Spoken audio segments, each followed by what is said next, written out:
Story 1. When a kidnapper pointed a gun at my sister's head, my fiancé was worried sick. He pushed me toward the kidnapper. "Can we switch hostages?" "I'm sorry," he turned to me. "Your sister's carrying my baby." 6 months later, I escaped from the kidnapper and returned home with a baby bump. My fiancé completely lost it. "Whose baby are you carrying?" I thought I knew Leland so well. After all, we were childhood sweethearts. Ever since he was a kid, he promised that he would marry me when we grew up. So, I never expected that one day he would tell me that my 19-year-old half-sister, Tamia, was pregnant with his baby. To make things worse, he even asked me to take Tamia's place as the hostage. Couldn't believe it. I stared at Leland like a complete idiot and blurted out, "You're joking, right?" He clenched his jaw and didn't say a word. The kidnapper chuckled. "Even I can tell he's not." He then lit up a cigarette and pointed at Leland. "So, who's going to be the hostage then?" Leland turned away, refusing to even look at me. The harsh truth hit me like tons of bricks. Was he still the Leland I used to know? He told me again and again that he would marry me. He used to cherish me and treat me like treasure. But today he wouldn't even spare me a glance. Instead, he gazed at Tamia, concern in his eyes, urging her to stay calm for the sake of their baby. Then Leland looked at me. "Glinda, I will bring you home. Just hold on a little longer. The child is innocent." He turned to the kidnapper. "Keep her as a hostage and let me take Tamia back. If not, you won't get a dime from me." Tears welled up in my eyes as I gazed at Leland's handsome face. I used to be captivated by his looks and charms, but now all I felt was despair. I still couldn't believe he'd become so heartless. I had no other choice. "I can be the hostage," I said. Leland looked at me, his eyes devoid of any affection. In that moment, I was sure that he no longer loved me or even cared about me. He gave all his love and care to Tamia. I sniffled, trying to hold back my tears. "But can you tell me when you and Tamia got together?" I closed my eyes, racking my brain for memories. "Was it when I had that accident and called you? You said you were in a meeting, but you sounded out of breath. Or maybe on my birthday. I noticed those red marks on your neck. You said they were mosquito bites but wouldn't let me see them up close. Or..." Tears streamed down my face and I continued. "You used to go with me to the cemetery every year on the anniversary of my mother's death. But this year you ignored my calls for 12 hours straight. I should have suspected something was wrong. Yet I didn't doubt him even once. He was my childhood sweetheart, the boy I grew up with, and the man I loved with all my heart. Little did I know that he would have an affair with Tamia, my own half-sister. Tamia was my father's illegitimate daughter, born from his affair with a woman named Sheila. Unfortunately, my mother, Delilah, died of a broken heart because of Tamia's existence. After my mother's death, Tamia and Sheila moved into our house. From that moment on, it felt like my father had shifted his attention and affection entirely towards Tamia. He showered her with expensive jewelry, gave her the best house in town, and treated her like a princess. Perhaps noticing I wasn't happy about it, my father tried to console me. "Glinda, please don't be angry. I wasn't there for Tamia when she grew up, but you have me all the time. I just want to make up for my past mistakes." I couldn't help but sneer to myself. He seemed to have forgotten the fact that Tamia was his illegitimate child and it was normal for her to have grown up without a father. To make amends, my father donated money to a university to ensure Tamia's enrollment. He even transferred the company's shares to her. Sheila even took over my mother's old rooms, wore her jewelry, and socialized with her former friends. Even the household servants began treating me differently, as if I were no longer a part of the family. Every time I told Leland about it, he would hold me in his arms, assuring me, "Don't be afraid. I'll marry you. Then all these people will know how important you are, including Sheila and Tamia." I truly believed we would be together forever, but things took a turn when Tamia started playing the pity card in front of him. When Leland was around, she often fainted. Her face would be red and sweaty, but she would bite her lips and act tough. Too often, Tamia pointed at the designer clothes I was wearing and asked Leland about the brands. Whenever she asked him that, She would act like a pitiful little rabbit, and she would tell him that she had a hard life when she was young, so she knew nothing about designer clothes. On top of that, I often caught her exposing the scratches on her arms, but then hurriedly covering them up like she didn't mean to show them. Leland couldn't hold back his curiosity and asked her how she got those scratches. She cried in his arms, telling him how kids bullied her for having no father and that she would feel better after hurting herself. At first, Leland got stiff all over, his hand hanging in the air, but then he patted her back gently, soothing her with a soft tone. As I snapped out of my memories, I saw the two of them walking away from me. They looked certain that the kidnapper would never let me go and I would be out of their sight for good. I was heartbroken, watching Leland's back walking toward the door. "Does Tamia matter more than me to you?" I asked. He didn't answer. He just wrapped his arm around Tamia's waist and quickened his pace. And then he disappeared from my sight. Devastated, I turned to look at the kidnapper. "Where are you taking me?" He lit a cigarette with a smile. "You don't get to ask me questions. You're the hostage, remember?" When he raised his head and looked at me, I caught a glimpse of his eyes, which had been hidden under the baseball cap before. His deep eyes were pure cold, and I thought he would kill me on the spot. But to my surprise, I managed to survive for over 6 months in his hands before the police found my location and rescued me. Before he was arrested, the kidnapper laughed out loud and looked at me, his eyes full of mixed emotions. After I got home, I was greeted by Tamia, Sheila, my dad, and Leland. Tamia's baby bump was quite noticeable by now, while Leland kept staring at me silently with a meaningful gaze. The moment I stepped into the house, he walked up to me. "Glinda." Tamia wiped away her tears and stuttered. We were so worried about you. We hardly ate the last few months." None of them looked thinner than before, but Leland indeed looked haggard. He gently patted my shoulder and asked in a hoarse voice, "How have you been? Are you hurt?" I calmly took a step back and dodged his hand. "Don't touch me." His eyes widened slightly. "Glinda, I know you blame me, but I hired detectives and investigators to look for you everywhere as soon as I could." He paused a moment before adding, "I thought you would be free as long as I gave the kidnapper the ransom and hired people to look for you, but I didn't know you would be captive for so long. I've been suffering every day for the past 6 months. I hate myself." I fought to hold back my laughter. "He's so ridiculous. You hate yourself? Then tell me, do you hate yourself for sleeping with your fiancé's sister and getting caught? Or do you hate yourself for not wearing a condom?" He was stunned, probably because he had never seen this side of me before. "I know you hate me." I shook my head and walked past him, saying indifferently, "Get your head out of the clouds. I don't hate you anymore. Actually, I don't feel anything at all for you anymore. I want you to stay away from me because I'm pregnant." "What?" Leland asked in disbelief. "Glinda, you're kidding, right? You're telling me that just because you want to piss me off? How could you possibly get pregnant all on your own?" As soon as he finished speaking, Leland shut up. He finally realized he had done something terrible, leaving me with a dangerous man for over 6 months. "I'm not lying," I replied. "I'm pregnant with that man's child." His face darkened instantly. He paced back and forth anxiously. "Glinda, please tell me it's not true." It can't be." I sat on the sofa and looked at the antique porcelain plate on the coffee table. It was one of my mom's collections. She told me it would be my wedding gift, but now it had become a container for Tamia's favorite toffee. "Why so surprised? You should have known the moment you turned around and abandoned me back then. Did you ever think about my feelings when you knocked up Tamia?" "Huh." With that, I poured the toffee on the plate into the trash can. Then I stood up from the sofa and went upstairs with the plate. "Listen up. Don't ever lay your hands on my mom's stuff again." I was about to go upstairs when my dad finally came to his senses and shouted, "Stop right there. Who's the father of your child?" "Glinda, it's just a plate. Why so serious about it? Put it down first and explain why you are pregnant."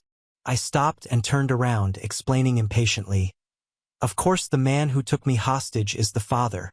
Who else could it be?" Then I pointed to Tamia. "She's carrying Leland's child, yet you all keep silent about it. Why make a fuss over my pregnancy?" She touched her belly. Glinda, please. What's done is done. There's nothing I could do to change things. And when she stared at the plate in my hand, hatred was written all over her face, as if I had snatched something that belonged to her. Then she added, at least my child's father is a decent man, but your child's father. Suddenly she stopped. Keep going. I looked at Tamia and smiled. What, cat got your tongue? Just so you know, my child's father is the best man in the world. The next second, the sound of glass breaking echoed in the living room. Leland had knocked over the coffee table and the cup shattered into pieces. His face was pale and he looked at me incredulously. In the past, I always said he was the best man in the world. I had praised him since I was a child. But it was him who pushed me into hell. Now I had gotten out of hell and I fell for another man, and Leland couldn't take it. Puzzled, I asked him, why are you looking at me like that? Leland, you're the reason it all went down like this, you know it. I went upstairs to my bedroom. The moment I opened the door, I thought I'd gone to the wrong room. Everything in the room was red. The sheets, curtains, lampshades, and even the dressing table. I would never choose red as a color for decorating, but now it was everywhere. It no longer felt like my own space. Tamia must have taken my room while I was away. She was the only one who loved red so much that I couldn't help but let out a sigh. Back then, Sheila took over my mom's room right after she passed away. Later on, my dad helped Sheila renovate the bedroom in the way she liked. At the sight, the nanny who had been taking care of me since I was a kid commented that the bedroom didn't look as elegant as before. Not long after that, Sheila fired her. Like mother, like daughter. Now Tamia took over my room and made it her own. There was no room for me in this family anymore.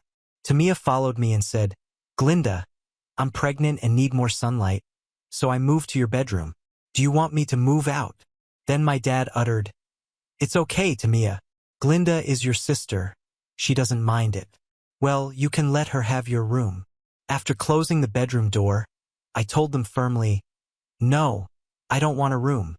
I'll get morning sickness when I see something disgusting in Tamia's room.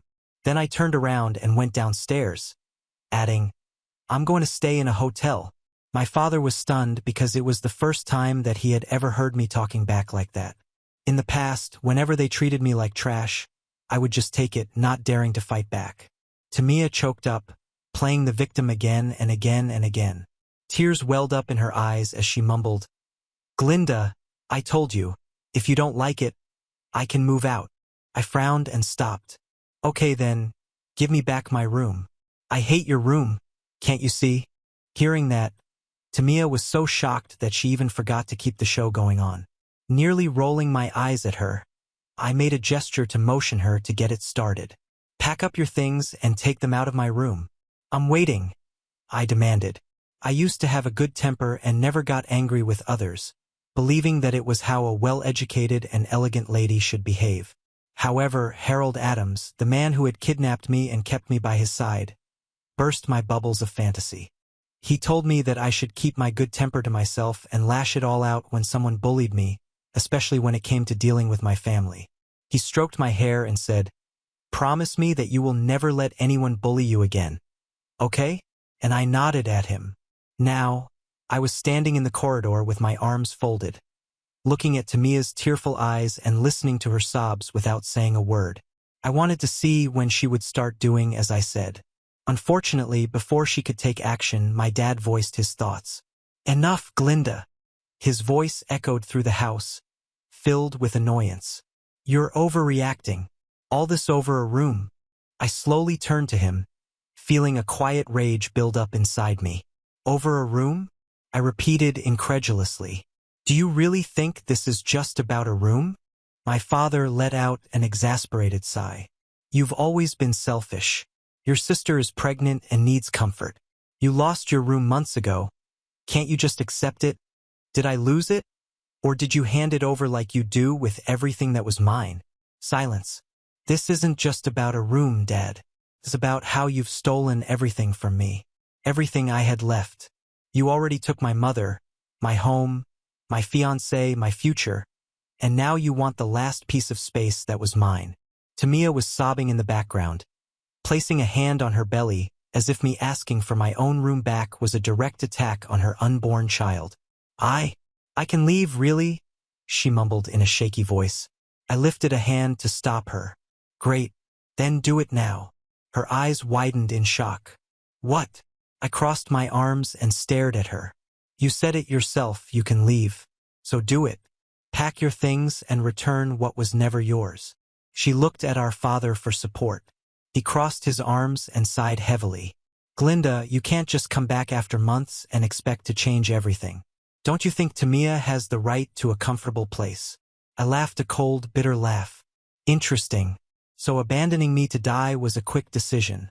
But giving me back what's mine? Oh, that needs to be debated.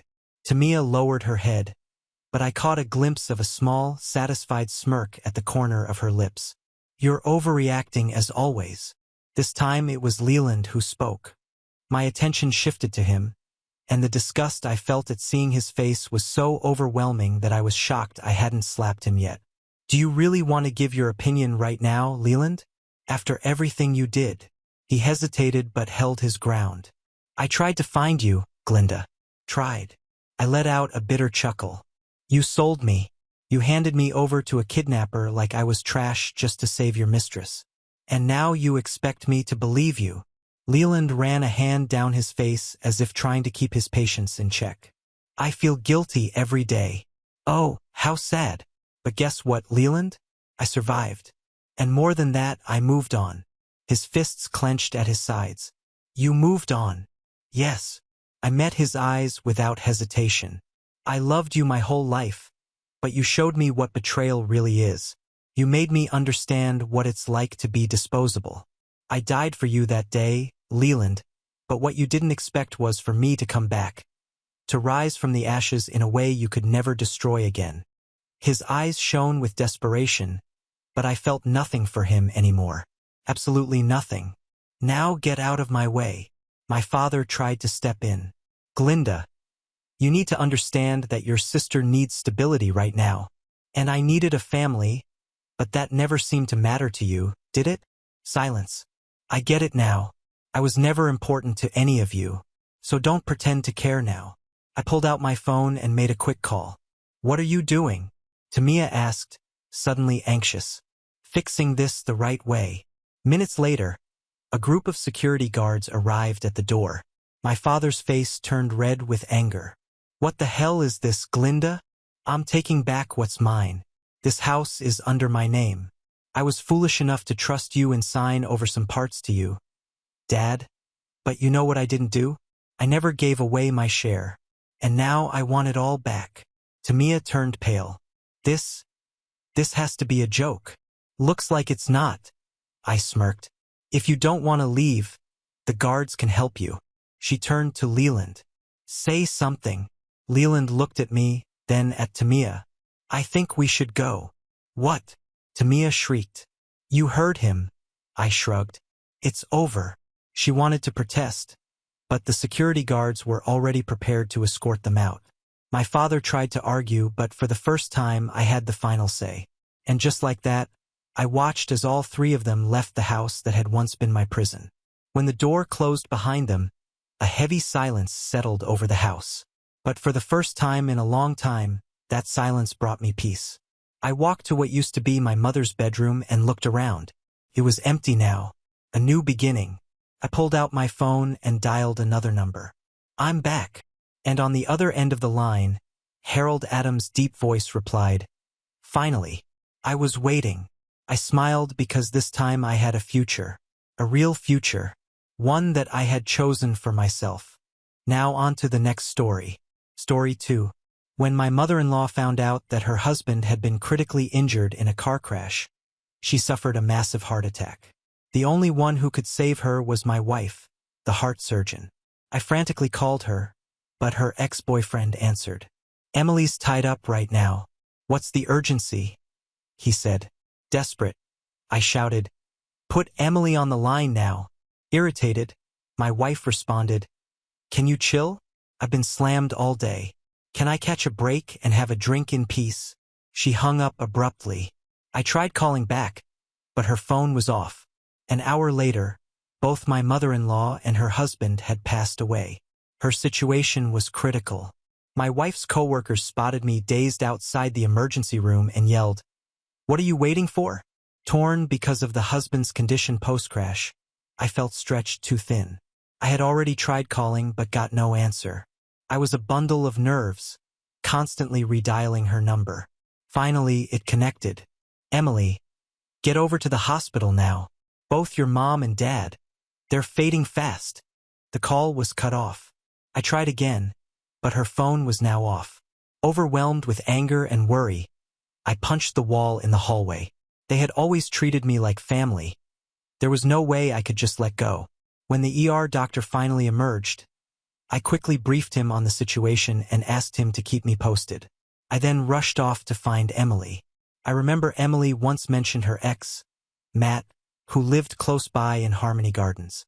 On my drive there, anxiety almost had me crashing into the car ahead several times. Upon reaching the complex, I immediately saw them exiting a convenience store.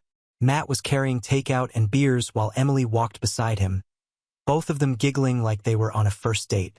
When a delivery bike whizzed by, Matt instinctively wrapped his arm around Emily, murmuring, "Careful there." Emily giggled, looking down shyly. My heart sank, but I had no time to dwell on jealousy. "Emily, thank God I found you." I rushed towards her. Her smile vanished, her brows knitted. "Steve, what's this about? Are you tracking me now?" I had no time to waste. I grabbed her hand firmly. "We need to go now." She pulled her hand back sharply, her expression hardened. "Why are you being so dark? Don't make up terrible things about my parents." I understood her disbelief given the sudden news. With no time to spare, I got straight to the point.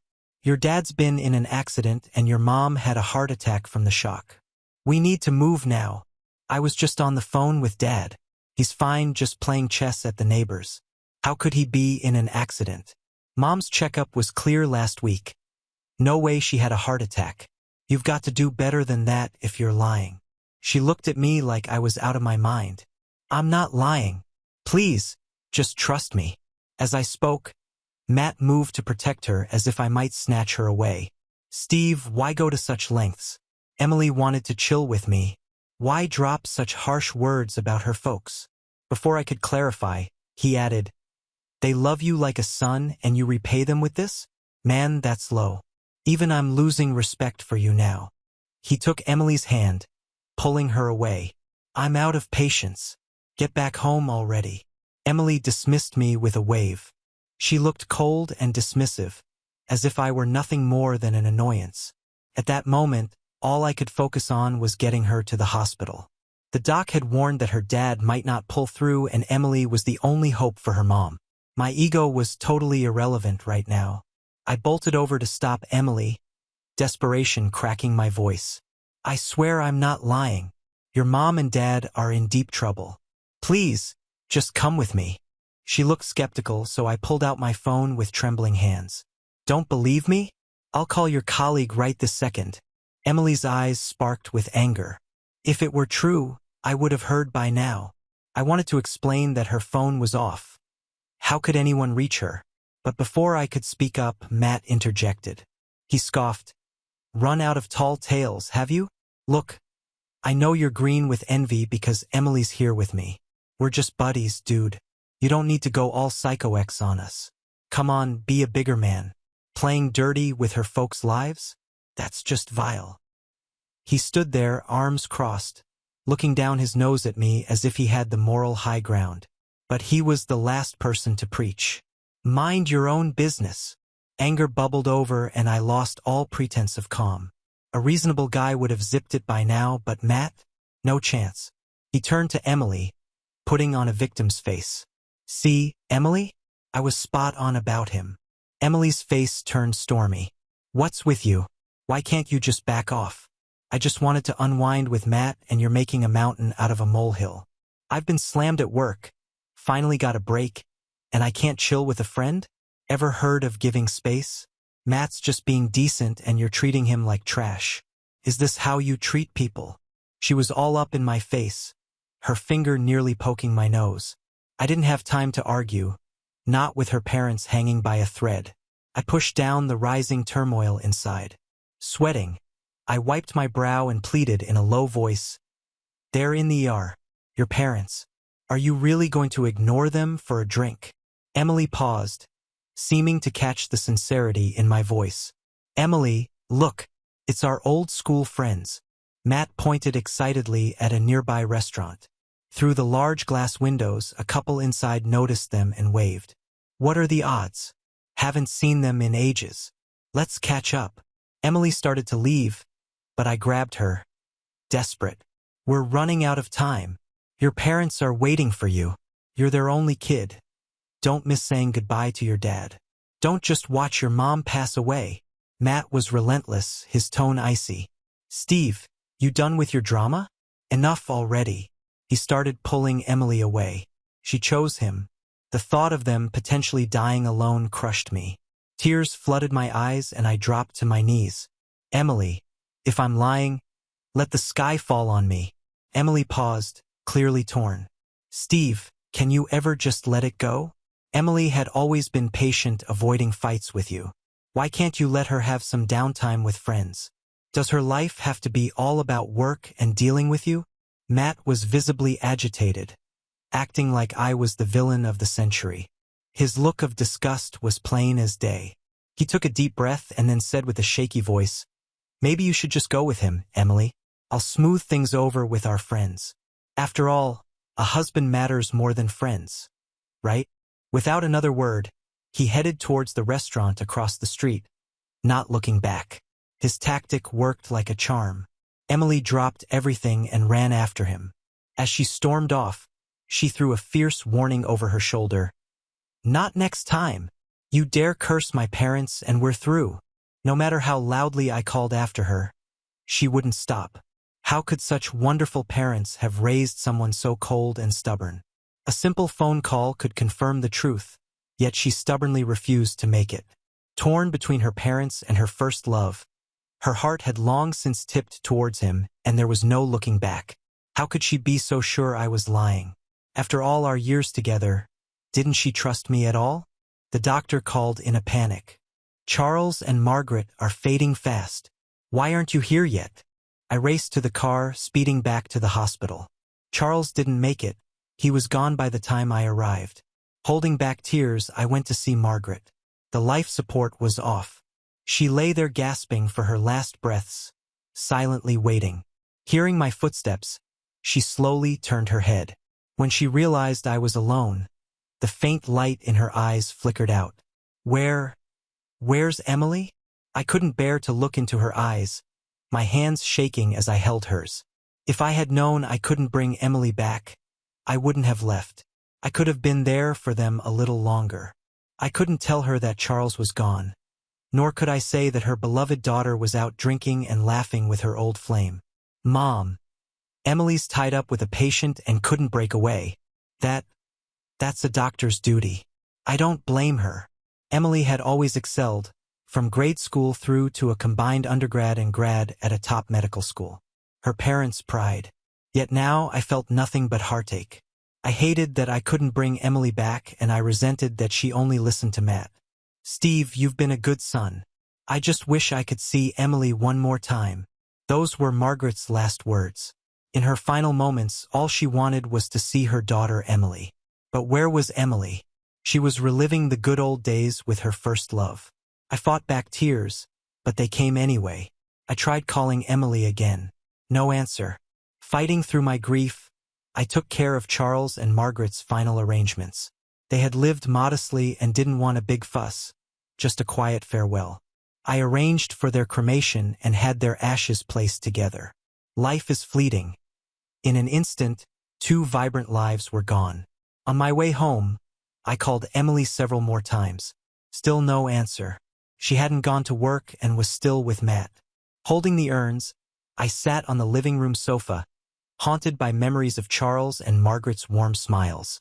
Tears flowed freely once more. Later that afternoon, as I headed out to select their burial plots, I ran into Emily downstairs. She stepped out of Matt's car, their goodbye lingering, their eyes nearly melting into each other. Spotting me, Emily's smile vanished, replaced by a frosty expression. Where are you off to? I tried to bypass her, but she grabbed my arm fiercely. Noticing the black armband I wore, she asked, puzzled, "Why are you wearing that?" She grabbed my arm, staring directly at the black armband with a puzzled expression. "Why are you wearing that?" she asked, as if it was just a casual curiosity. I took a deep breath, trying to hold back the wave of emotions threatening to overwhelm me, but I couldn't. The pain, the anger, and the exhaustion all came crashing down at once. "Why am I wearing this?" I repeated, my voice trembling. "You really don't know, do you?" She let go of my arm, taking a step back, probably noticing the intensity in my eyes. "Steve, what are you talking about?" she asked defensively, as if she were the victim here. I took a step forward, pointing at the car she had just stepped out of. "You were too busy with him to care, weren't you? While you were laughing, drinking, and having fun, your parents were dying." Her face turned pale, but there was still a hint of disbelief. "What do you mean? My parents are fine. You were just exaggerating, making excuses to stalk me." "Exaggerating?" I snapped. "Margaret and Charles, the people who raised you, who supported you at every single step of your life, died while you were busy reliving the good old days with Matt." She blinked a few times as if trying to process what I had just said. "No, that can't be true. You must be lying." My laugh came out bitter and full of pain. "Lying? Why the hell would I lie about something like this? Why would I make up the fact that your parents, the only people who ever loved you unconditionally, are gone?" She stepped back, shaking her head. I was busy. You don't understand the pressure I'm under at work." "Work?" I interrupted. "It wasn't work that kept you away. It was Matt. Called you. I begged. I screamed for help. And what did you do? You hung up the phone so you could keep laughing with him." Tears started welling up in her eyes, but there was no room for pity at that moment. "They died asking for you. The last thing your mom said was that she wanted to see you one last time. But you chose him. It's always him." She tried to respond, but I cut her off again. "Did you know your dad didn't make it before I even got there? Did you know your mom died thinking you were busy saving lives because I couldn't bring myself to tell her you were out drinking with some guy who never cared about your family?" I didn't know," she stammered, but her voice was weak. "You didn't know because you chose not to know. I gave you every chance to do the right thing, but you ignored them all. You laughed in the face of tragedy while they were lying in a hospital fighting for their lives. And now you have the audacity to ask why I'm wearing this." She started crying for real now, covering her face with her hands. But I wasn't finished. "You know what's worse? It's not just your absence. It's the way you treated me like I was crazy. You chose to believe a guy who manipulates you, who uses nostalgia to keep you around, instead of trusting the man who was desperate to save your family." She looked at me, tears streaming down her face, but she had nothing to say. "I took care of everything, Emily. I arranged the funeral. I held their hands while they passed. I was the son you should have been. And you were an absent daughter." She tried to step closer, maybe to touch me, but I stepped back. "Don't touch me. I don't want your pity or your empty apologies. I want you to look in the mirror and see the person you chose to be. Because honestly, I don't recognize you anymore." She sobbed now, her words coming out in broken fragments. "Steve, I don't know what to say. You don't need to say anything. Not to me, at least. Go to their graves and tell them why you weren't there. Explain to them how Matt was more important." She collapsed to her knees, sobbing uncontrollably. But I couldn't feel sorry for her. The image of Margaret asking for her in her final moments was burned into my mind. I hope he was worth it, because honestly, after this, I don't see how we can move forward without looking back. I walked past her and into the building. Deep down, I knew those words were true. Something inside me had broken, and I no longer had the energy to fix it. As I was walking away, feeling the unbearable weight of everything that had happened, I heard her phone ring. I didn't want to know anything more. I was too exhausted. but she, in an automatic reflex, answered and put it on speakerphone. Maybe it was instinct, maybe she was too lost to realize I was still nearby. "Hey, Matt," she said, her voice still shaky from crying. His voice came through cheerful, as if nothing in the world had changed. "Hey, babe. So all set for tomorrow? I've already made the reservation. It's going to be amazing." I stopped dead in my tracks. My blood ran cold, and for a second, I almost turned around to confront her. She took a deep breath and responded, her voice now heavy with a weight that hadn't been there before. "Matt, my parents died. I'm not okay." There was silence on the other end. For a brief moment I hoped he would show some shred of humanity. But then his response came, cold and casual. "What? You actually believe that lie Steve told you? I told you he'd make something up just to keep you around." I turned to look at Emily and saw her eyes widen in shock. The phone was still on speaker, and her expression shifted from pain to fury in an instant. "No, Matt," she said sharply. "They really died." Another silence. I could almost hear his thoughts racing, searching for a way to spin this in his favor. And then, with an absurd nonchalance, he said, "Oh, that's too bad. I'm sorry, really, but so are we still going out, or are you canceling over something as natural as that? I mean, everyone loses their parents sooner or later." I saw Emily close her eyes, as if trying to absorb the sheer absurdity of what he had just said. The shock quickly turned into pure indignation. "Natural?" Her voice was shaking with rage. "You think my parents' death is just a damn natural thing? That's not what I meant. I just mean life goes on, you know? They were old anyway," he said, chuckling nervously, trying to downplay it.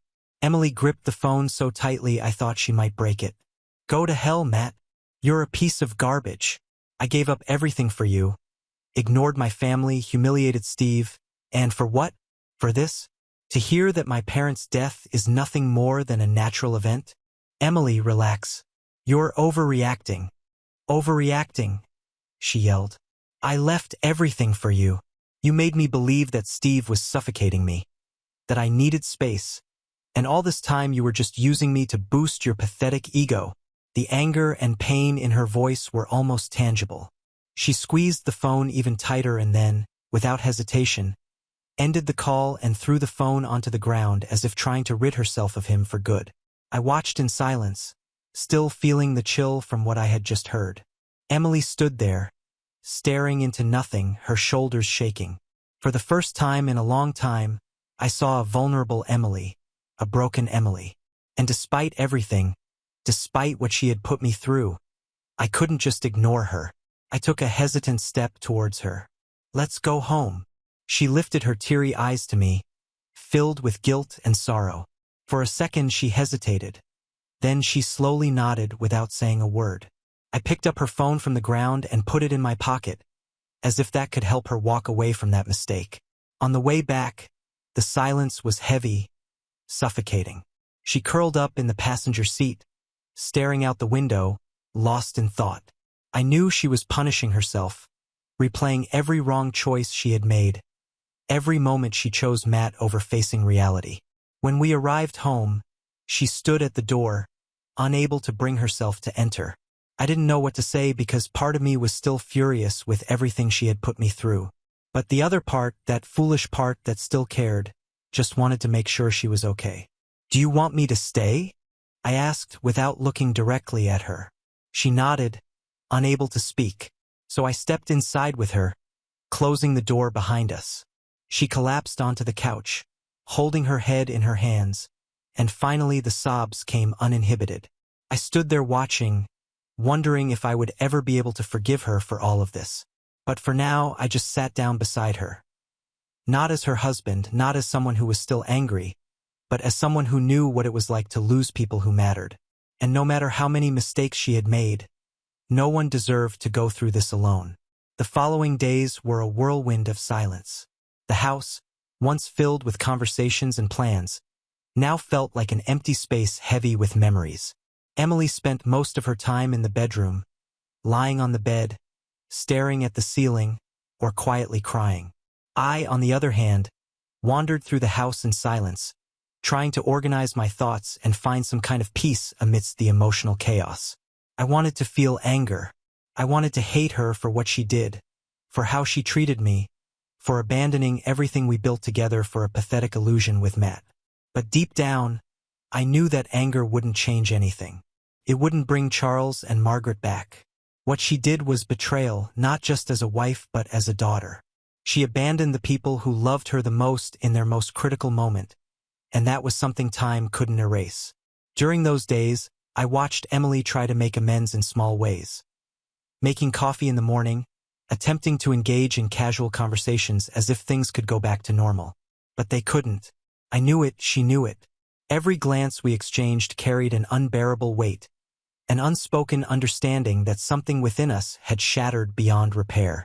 I knew I had to make a decision, and it wasn't just for myself. I had to do it because staying together after all this would be silent torture for both of us.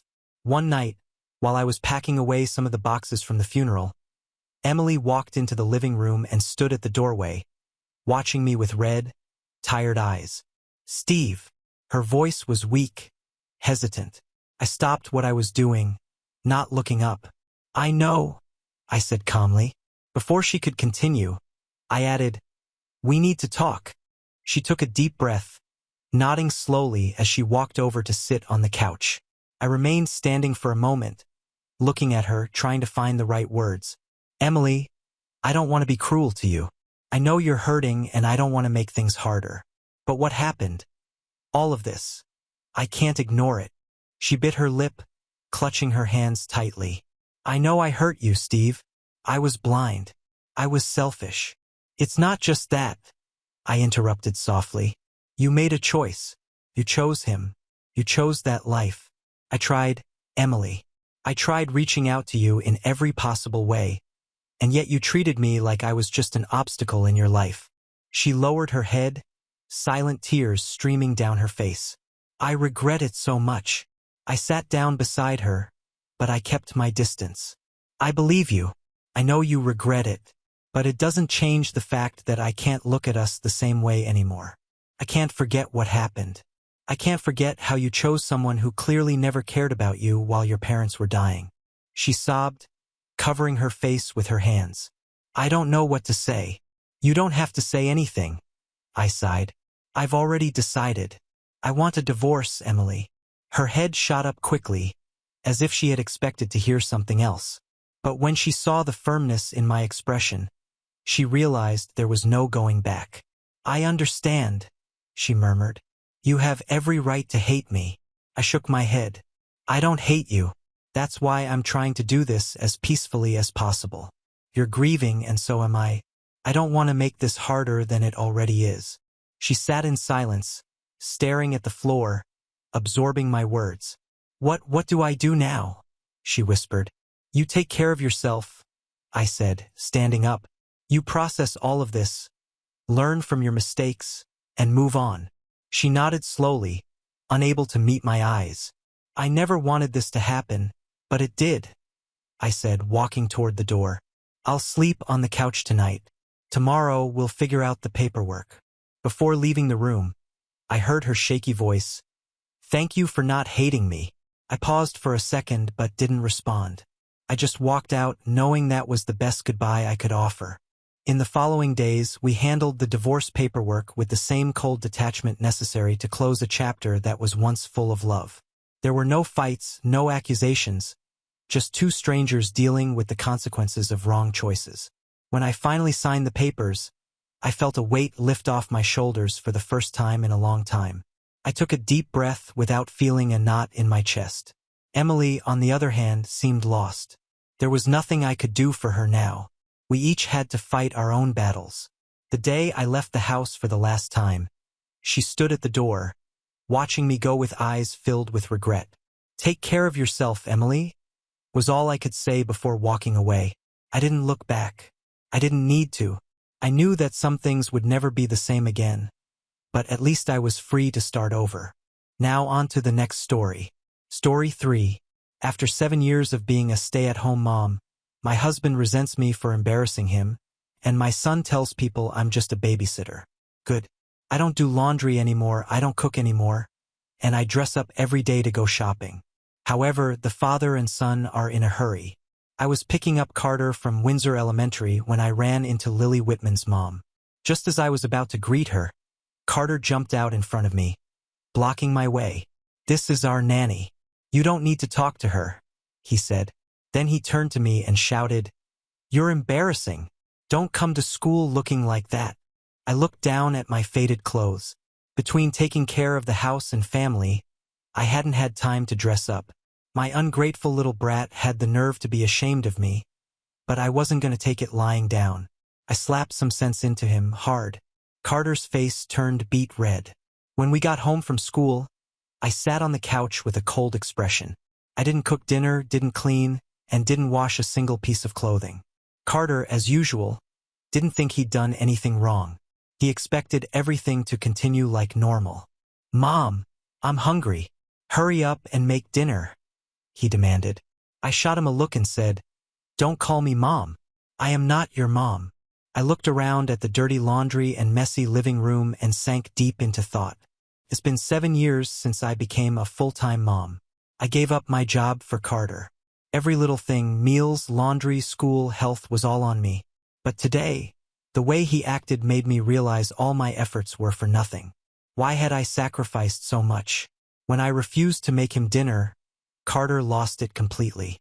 He threw himself on the floor and started screaming, "I wasn't wrong. You don't even have a job. What's the difference between you and a nanny? I'm telling Dad." To my shock, Nathan frowned when he heard the story, and his eyes were full of disappointment when he looked at me. "Why are you making a big deal over what a kid says? You promised him fried chicken today." No wonder Carter's upset. "Nathan, are you serious?" Couldn't believe it. "Your son has serious issues, and when I try to teach him a lesson, somehow it's my fault?" Nathan's face showed nothing but annoyance. "Carter's just a kid. What does he know? But you've let him go hungry this long. That's on you." Carter looked smug, glancing at me while he whined to Nathan about wanting fried chicken. Before the two of them could head out, I yelled, "If either of you walks out that door today, I'm done with this house." The only response I got was the slam of the door and the sound of their laughter fading down the street. I collapsed on the couch, tears running down my face. 7 years of my life, all for nothing. Every day I wake up early, cook, clean, take care of Carter, and do all the household chores. My workload wasn't any less than Nathan's, but now neither Nathan nor Carter appreciated me. Well, if they think I'm so embarrassing, I'm done. I'll spend my time and money on self-care and clothes. Let's see who misses me then. After making up my mind, I tossed Nathan's stuff into the guest room. There was no way I was sleeping next to that man for another minute. I called up Bianca and we made dinner plans. Nathan took Carter out for fried chicken, so I wasn't going to hold back either. After dinner, Bianca and I hit Rivercrest Shopping Mall. I had years of missed self-care to make up for. The newest skincare set, trendy clothes and bags? Yes, please. Gym membership and spa package? Got them both. Bianca watched me spend money like water, her eyes wide in disbelief. "Vivian, aren't you worried Nathan's going to lose it?" I admired my purchases with satisfaction. "Who cares? I'm spending my own savings. He has no say in it." I posted a picture of my shopping haul on Instagram to celebrate this new chapter of my life. But then I saw that Nathan had already posted something first. He tagged me, too, with a snarky caption. "Took Carter out for fried chicken. He says I'm his favorite." In the picture, they were smiling, faces pressed together in front of a table full of junk food. I rolled my eyes. Every time I tried to discipline Carter, Nathan would play the good guy. So despite me spending every day taking care of Carter, it was Nathan who Carter adored. I gave the post a sarcastic like and went to grab drinks with Bianca. We spent the evening mingling with some charming guys who kept calling us ladies in that flirtatious tone that made me feel young again. Dancing in the club released all the stress I'd built up during the day. Carter might still be young and need guidance, but as his mom, I couldn't just abandon him. I did have to rethink how I raised him. When I got home at 11 p.m., I was ready to make some changes in our dynamic. But instead of being in bed, the house was still brightly lit. Carter was up playing with his toys in the living room, way past his bedtime. I always made sure he was asleep by 8 p.m. for school the next day. But here it was 11 o'clock, and he was acting like it was the middle of the day. Furious, I roared, "Carter Summerson, do you have any idea what time it is? You've got school tomorrow." Normally, Carter would have jumped into bed the moment I raised my voice, but tonight he actually had the nerve to shout back. I stood there, stunned. I can't believe that's something he would say. "You're the one who doesn't keep your promises. Why do I have to listen to you? You just sit around at home all day living off Dad's money. You're pathetic." This was the same child I devoted 7 years of my life to, and now he was lashing out at me like this. The first time he'd said something hurtful, I thought it was just his age, but now he was doing it on purpose. He meant every word. Tears stung my eyes. I couldn't believe I had given up my career, everything, for this ungrateful child. I stormed over and yanked him off the floor. "Say that again. Who taught you to speak to me like that? Who?" My voice was shaking with despair. Carter glared at me with nothing but hate in his eyes. I shivered. He started sobbing, but his words stayed harsh. "You don't do anything. My friends' moms aren't like you." I had reached my breaking point. After everything I heard from Carter, with those cruel and disrespectful words, I realized I didn't have the strength to continue living that life. It wasn't just him. Nathan had become complicit in this behavior, laughing behind my back, letting Carter disrespect me as if it were a game. I had devoted 7 years to that family, and all I got in return was contempt. That night, while Carter was finally asleep, I went to Nathan. He was sitting on the couch watching TV, completely oblivious to everything happening around him. I sat beside him, my heart pounding. It was time to end this once and for all. "Nathan, I want a divorce." He didn't even look at me. His eyes stayed glued to the screen as if I had just told him dinner was ready. I sighed heavily, already expecting that reaction, but what he did next surprised me. He laughed. A cold, mocking laugh, as if I were the most ridiculous joke he'd ever heard. "You? Divorce me?" He finally turned his head, his eyes filled with arrogance. "Good luck with that. How do you think you're going to survive without me? You have no money, no job. You depend on me for everything." I stood frozen for a moment, absorbing the cruelty of his words. But instead of breaking me, they fueled me. Did he really think I was useless? That I couldn't rebuild my life? I took a deep breath and stood up, never breaking eye contact with him. "I'll survive, Nathan, and I'll live much better without you." He just shrugged, thinking I was bluffing, but I wasn't. That night, I made up my mind that I was going to change my life. The following weeks were tough.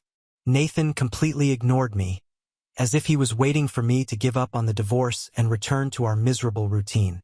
Carter continued treating me poorly, but I knew that came from his father's influence. Our relationship was strained, but something inside me had shifted. I decided I would no longer be the person who lived solely for others. I spent the first few days crying alone, trying to figure out what to do. No career, no support, and very little money. It seemed impossible. But then one afternoon, while I was baking a cake just to relax, something I always enjoyed doing to relieve stress, an idea came to me. Why not sell these cakes? I started small, selling to neighbors and Bianca's friends. They always said I made the best cakes they'd ever tasted, but I had never taken it seriously. This time, I decided to take a chance. With what little I had left in savings, I bought ingredients and invested in simple but nice packaging. I created a page on social media, took pictures of the cakes, and within a few days, I already had several orders. Nathan, of course, didn't take it seriously at first. He laughed whenever he saw me walking out of the kitchen with boxes of cakes, thinking it was just a passing phase, something that wouldn't amount to anything. But the weeks went by and the orders kept coming. Soon, I had more requests than I could handle on my own. There was a moment a few weeks later when Nathan walked into the kitchen and saw the scene. Cakes lined up, boxes ready for delivery, and my phone buzzing nonstop with new orders. "What is this?" he asked, unable to hide the disbelief in his voice. "My job," I replied firmly. "I told you I would survive, Nathan. He stood there in silence, clearly surprised. I could see the realization slowly dawn on him. He had completely underestimated me. Not long after, I was able to finally file for divorce. I no longer needed his money, his approval, or most importantly, his life. I was building something for myself, something that made me happy. That idea, born out of a need to rediscover myself, became my greatest victory.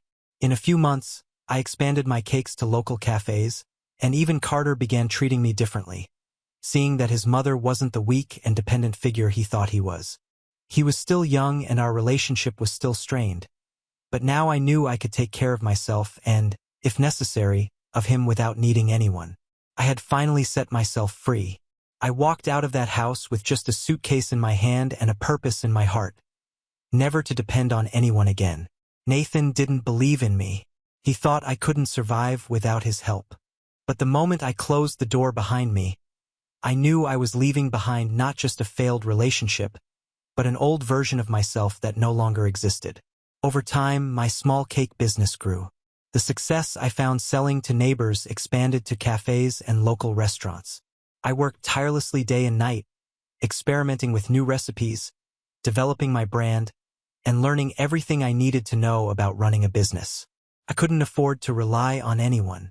I was doing this for myself and for Carter, who, despite being influenced by his father, was still my son and needed a better figure to guide him.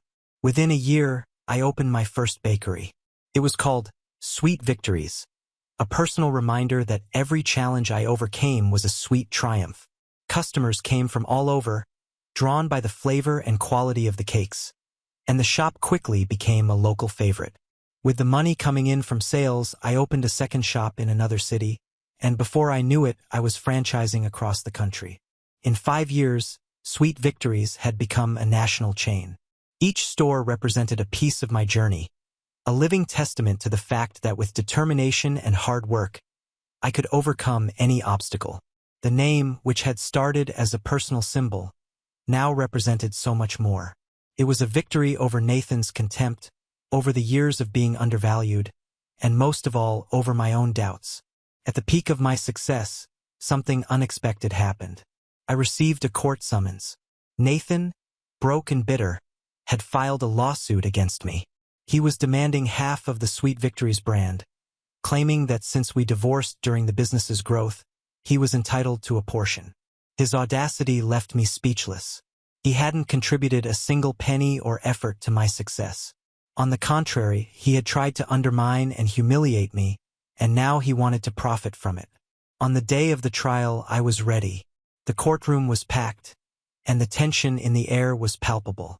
Nathan sat across from me with his lawyer, trying to look confident, but his appearance showed clear signs of financial ruin. When it was my turn to speak, I stood up, looked at the judge, and began what would be the most important speech of my life. Your Honor, everything I have achieved was with my own 2 hands. When Nathan and I separated, he told me I wouldn't survive without him, that I didn't have resources, that I depended on him. But the truth is, the success of Sweet Victories came from every cake I baked, from every sleepless night, from every tear I shed. Nathan didn't believe in me. He didn't support me, and he never took part in building this business. Today, he's not here because he believes he deserves half, but because he wants to profit from something he dismissed. He has no right to a single penny, not because of my pride, but because this is the fruit of my labor, my sweat, and I will never give that up. The courtroom fell silent. I could see the judge thoughtfully considering my words. Then he delivered his verdict. I won the case. Not only did Nathan lose the lawsuit, but he was also ordered to pay a fine for trying to claim something that wasn't his. However, when I heard the amount of the fine, something inside me decided I didn't want that money. I didn't need it. I wanted nothing from Nathan, not even to compensate for what he had tried to take from me. Your Honor, I decline the fine. I don't want a cent from this man. Everything I've built was through my own effort, and that's how I want to continue. Nathan stood there, defeated, while I walked out with my head held high. He had lost everything while I had gained everything. But the money wasn't the most important thing to me at that moment. After the trial, I requested full custody of Carter. I knew that Nathan had been a terrible influence on him, and my priority now was to undo the damage. The judge, recognizing my dedication and the situation, granted me custody. I knew it would be a challenging task, but I was ready.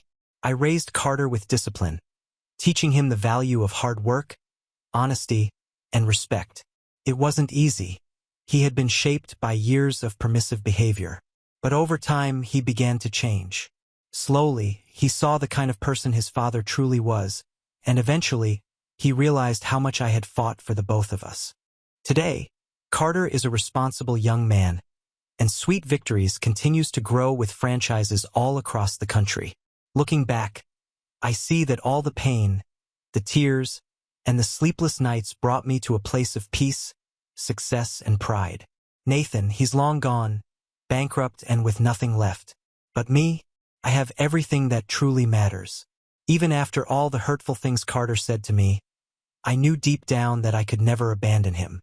A mother never abandons her child, no matter what. He was young, influenced by Nathan's toxic behavior, but I knew that in time I could show him what true love, respect, and hard work really meant. And that's exactly what I did. Even when he yelled at me or compared me to other mothers, I persisted, raising him with both firmness and the affection he desperately needed. Over the years, our relationship changed. Carter grew up, matured, and began to see things differently. He realized what kind of man his father was and slowly started to appreciate everything I had done for him. He understood that the tough choices I made were for his benefit and for our family. Today, we have a solid relationship built on mutual respect. During this transition, something wonderful happened in my life. I met a man who truly respected me, who saw me as his equal, and who stood by my side in every decision. We got married, and for the first time in a long time, I felt peace in my heart. He supported my business, encouraged my dreams, and together we expanded the Sweet Victories empire even further. The business grew in extraordinary ways. With each new store that opened, I felt a wave of satisfaction knowing that every cake sold represented my journey of overcoming obstacles. And then, something I never thought possible happened. I made my first million. It was an indescribable achievement, not just for the financial success, but for what it symbolized. Every penny of that million was earned through my hard work, dedication, and the courage to start over. With the success of my business came invitations to speak about overcoming challenges. Today, I travel the country sharing my story, inspiring women and men who are going through difficult times, showing them that with determination and resilience, it's possible to turn your life around. Every speech I give reminds me of everything I've been through, but now when I tell my story, there's no pain, only pride. As for Nathan, I never spoke to him again. I decided to cut all contact. There was nothing left to say, and our story was in the past. But every now and then I hear news about him. I learn that he lost everything. Homeless, without an income, he's living off the charity of others. The irony is not lost on me. The man who once told me I wouldn't survive without him is now the one living on the edge. Meanwhile, I've built an empire with my own hands. I hold no bitterness. Life has taken its course, and each of us has reaped what we sowed. Today, my focus is on my family, on Carter, who has grown into an honest and hardworking young man, and on my husband, who gives me the support and respect I've always deserved. Above all, I'm at peace, knowing I've walked my own path and triumphed. Now on to the next story. Story 4. My name's Julian. I'm 31 and, depending on who you ask, I'm either a bartender or something else entirely. My family prefers the first version, especially my dad, Robert. To him, a real man wears a tie, drives a German sedan, and climbs some corporate ladder to nowhere while bragging at every family barbecue about his latest promotion. You know the type. So, when I dropped out of college at 22 and started working behind a bar, not as a stopgap but as a career, he made it clear I was an embarrassment. Not in a dramatic, disowning kind of way. No, that would have required effort. He just gradually erased me from the picture. Conversations, family photos, even seating charts at holidays. My mom went along with it. My sister, Tessa, she followed their lead. So, I stopped showing up to things. That is, until last weekend. Tessa got married. It was a big, extravagant wedding at some country estate that looked like it was pulled straight out of a royal romance movie. I wasn't invited to the engagement party. I wasn't even told about the bridal shower. But I got a formal invitation to the wedding, mailed and even addressed by Mom. Maybe she felt guilty. Or maybe it was because Grandpa Harold, Dad's dad, the only one who ever gave a damn about me, had threatened not to come unless both of his grandkids were treated equally. So, I RSVP'd yes. I didn't rent a tux or show up in a flashy car. Just a tailored black suit, a clean shave, and a quiet entrance during cocktail hour. I figured I'd stay on the sidelines, congratulate my sister, and leave before dessert. But life had other plans. The moment I stepped onto the gravel path leading up to the venue's main hall, I heard the tail end of a laugh I recognized too well, Dad's. I walked around the corner and saw him near the bar talking to a group of distant cousins and one of Tessa's new in-laws. His glass was half raised, his words already slurred. Julian? Oh, you mean the bartender. He snorted like the word tasted sour. He's probably mixing rum and cokes in some club downtown. He won't last 10 minutes in a place like this. They all laughed. Even Mom. I could have turned around right then. But I didn't. I clenched my jaw, straightened my spine, and kept walking like I hadn't heard a word. My hands were shaking, not from embarrassment, but from restraint.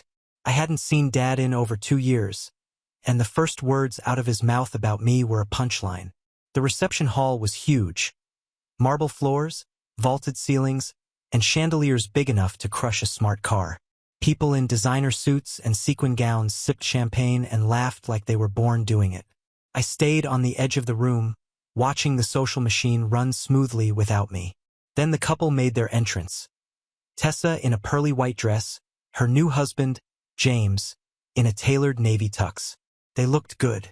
She saw me and froze for just a second, surprised. James didn't notice. Not yet. When the introductions and toasts were done, guests mingled again. James and Tessa made their way through the crowd, shaking hands and accepting compliments. When they reached me, Tessa gave a tight smile. Julian, didn't know you were coming. You invited me, I said calmly.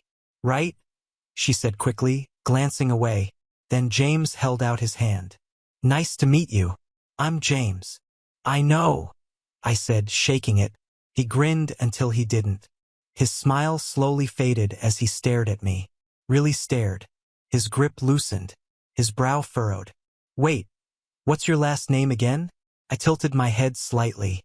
Same as hers. He pulled his phone out of his pocket like he was checking a message, but I saw his fingers moving, typing, then silence. He looked at the screen, then at me, then back again. His face went pale. You know that look when someone realizes they've made a terrible assumption? That was him. He cleared his throat, tucked the phone away like it had burned him, and muttered something about getting a drink. Tessa looked confused. What was that? I shrugged. Now, you're probably wondering what he saw. What made him freeze? Let's back up a second. Yes, I started as a bartender. But what I never told my family, not out of secrecy just because they never cared to ask, is that I co-founded a craft spirits company 7 years ago. We started small and local, selling to niche bars and boutiques. But then we caught fire. A few viral campaigns, a couple of celebrity endorsements, and a big distribution deal later, and our brand exploded. By 29, I bought out my partner. By 30, I had licensing deals across 3 continents. My bar job is running a multi-million-dollar operation that employs over 60 people. But none of that ever came up with my family because none of them ever treated me like a person worth knowing. They'd written their version of me years ago. The failure, the dropout, the cocktail monkey. And they never updated the script until now. As the night wore on, whispers started floating through the room. I saw James whispering to his brother, then to his father, then to a groomsman who shot me a wide-eyed glance before quickly looking away.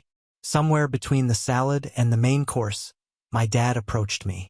Julian, he said, his tone weirdly measured. I didn't expect to see you here. You invited me, I said again, my expression neutral. Right. He forced a chuckle. So, still bartending, huh? I could have let it go. I could have smiled, nodded, and kept the peace, but something in me snapped. I haven't tended bar in 5 years, I said. But one of my products is behind yours right now. Ask the bartender. The tequila in your glass? That's mine. He blinked. What? I own the company that makes it. He laughed. It wasn't real. You're joking. I didn't answer. I just walked past him and up to the bar where the bartender was stacking used glasses. I waited until he noticed me. Hey, I said. You guys using cakes for the house tequila? Yeah, he said, lighting up. Cakes Blanco. Smooth stuff. You tried it. I'm the founder, I said quietly. His eyes widened. No way. I nodded once. Way. Dad had followed me. He heard every word. Behind me, I could practically feel his worldview cracking like ice under pressure. And that's when things really started to unravel. It didn't take long. I left Dad at the bar and returned to my table. I hadn't even sat down fully before I saw him across the room, whispering urgently into Mom's ear. Her eyes flicked to me, then to the bartender, then back to Dad, and I saw her face go tight with confusion, like a rug had just been yanked out from under her. She stood up straight, smoothed her dress, and started toward me with that passive-aggressive smile she always wore when she was about to pretend nothing was wrong. Julian, she said as she arrived, brushing invisible lint from my lapel. What was that little joke you were telling your father? No joke, I said flatly. He asked if I was still bartending. I told him the truth. She blinked at me like I'd spoken in code. You own that liquor company, Cakes? Yes. But you never told us. You never asked, I said simply. Her lips thinned. I could see her trying to calculate how to walk this back. She glanced around, noticing the subtle looks being thrown our way now. Cousins, friends, Tessa's new in-laws. They'd caught on that something was happening, even if they didn't know what. And gossip moves fast in a room full of bored people in formal wear, especially when the black sheep turns out to be something other than a sheep. Mom leaned in closer, her voice a whisper now. You know your father doesn't like being made a fool. I looked her straight in the eye. Then he should stop assuming he's the smartest person in every room. She recoiled slightly like I'd slapped her with words. She opened her mouth, but nothing came out. Instead, she turned on her heel and walked briskly back to Dad, whose face was turning red. Not from the alcohol this time. And then, like some badly timed sitcom punchline, Tessa walked up. She stood beside me, arms crossed, looking every inch the composed bride except for the storm brewing behind her eyes. Can I ask what's going on? She said, her voice sharp. James told me you own some company. He didn't give details, just said it was a big deal. I nodded slowly. Cake Spirits. We supply to several national chains. You've probably seen the ads. Wait, she blinked. You're that Cakes? That's your brand. Since the beginning. Her mouth opened slightly. Why didn't you ever say anything? I stared at her, trying not to let years of resentment bubble over. Tessa, I wasn't even invited to your engagement party. You never text me unless it's a forwarded family photo. And last Christmas, you posted a picture captioned, "The whole fam together again." And I wasn't even in it. She flushed. I didn't mean anything by that. Sure, I said, my voice soft. But that's the point. None of you ever meant anything by it. That's just how it always was.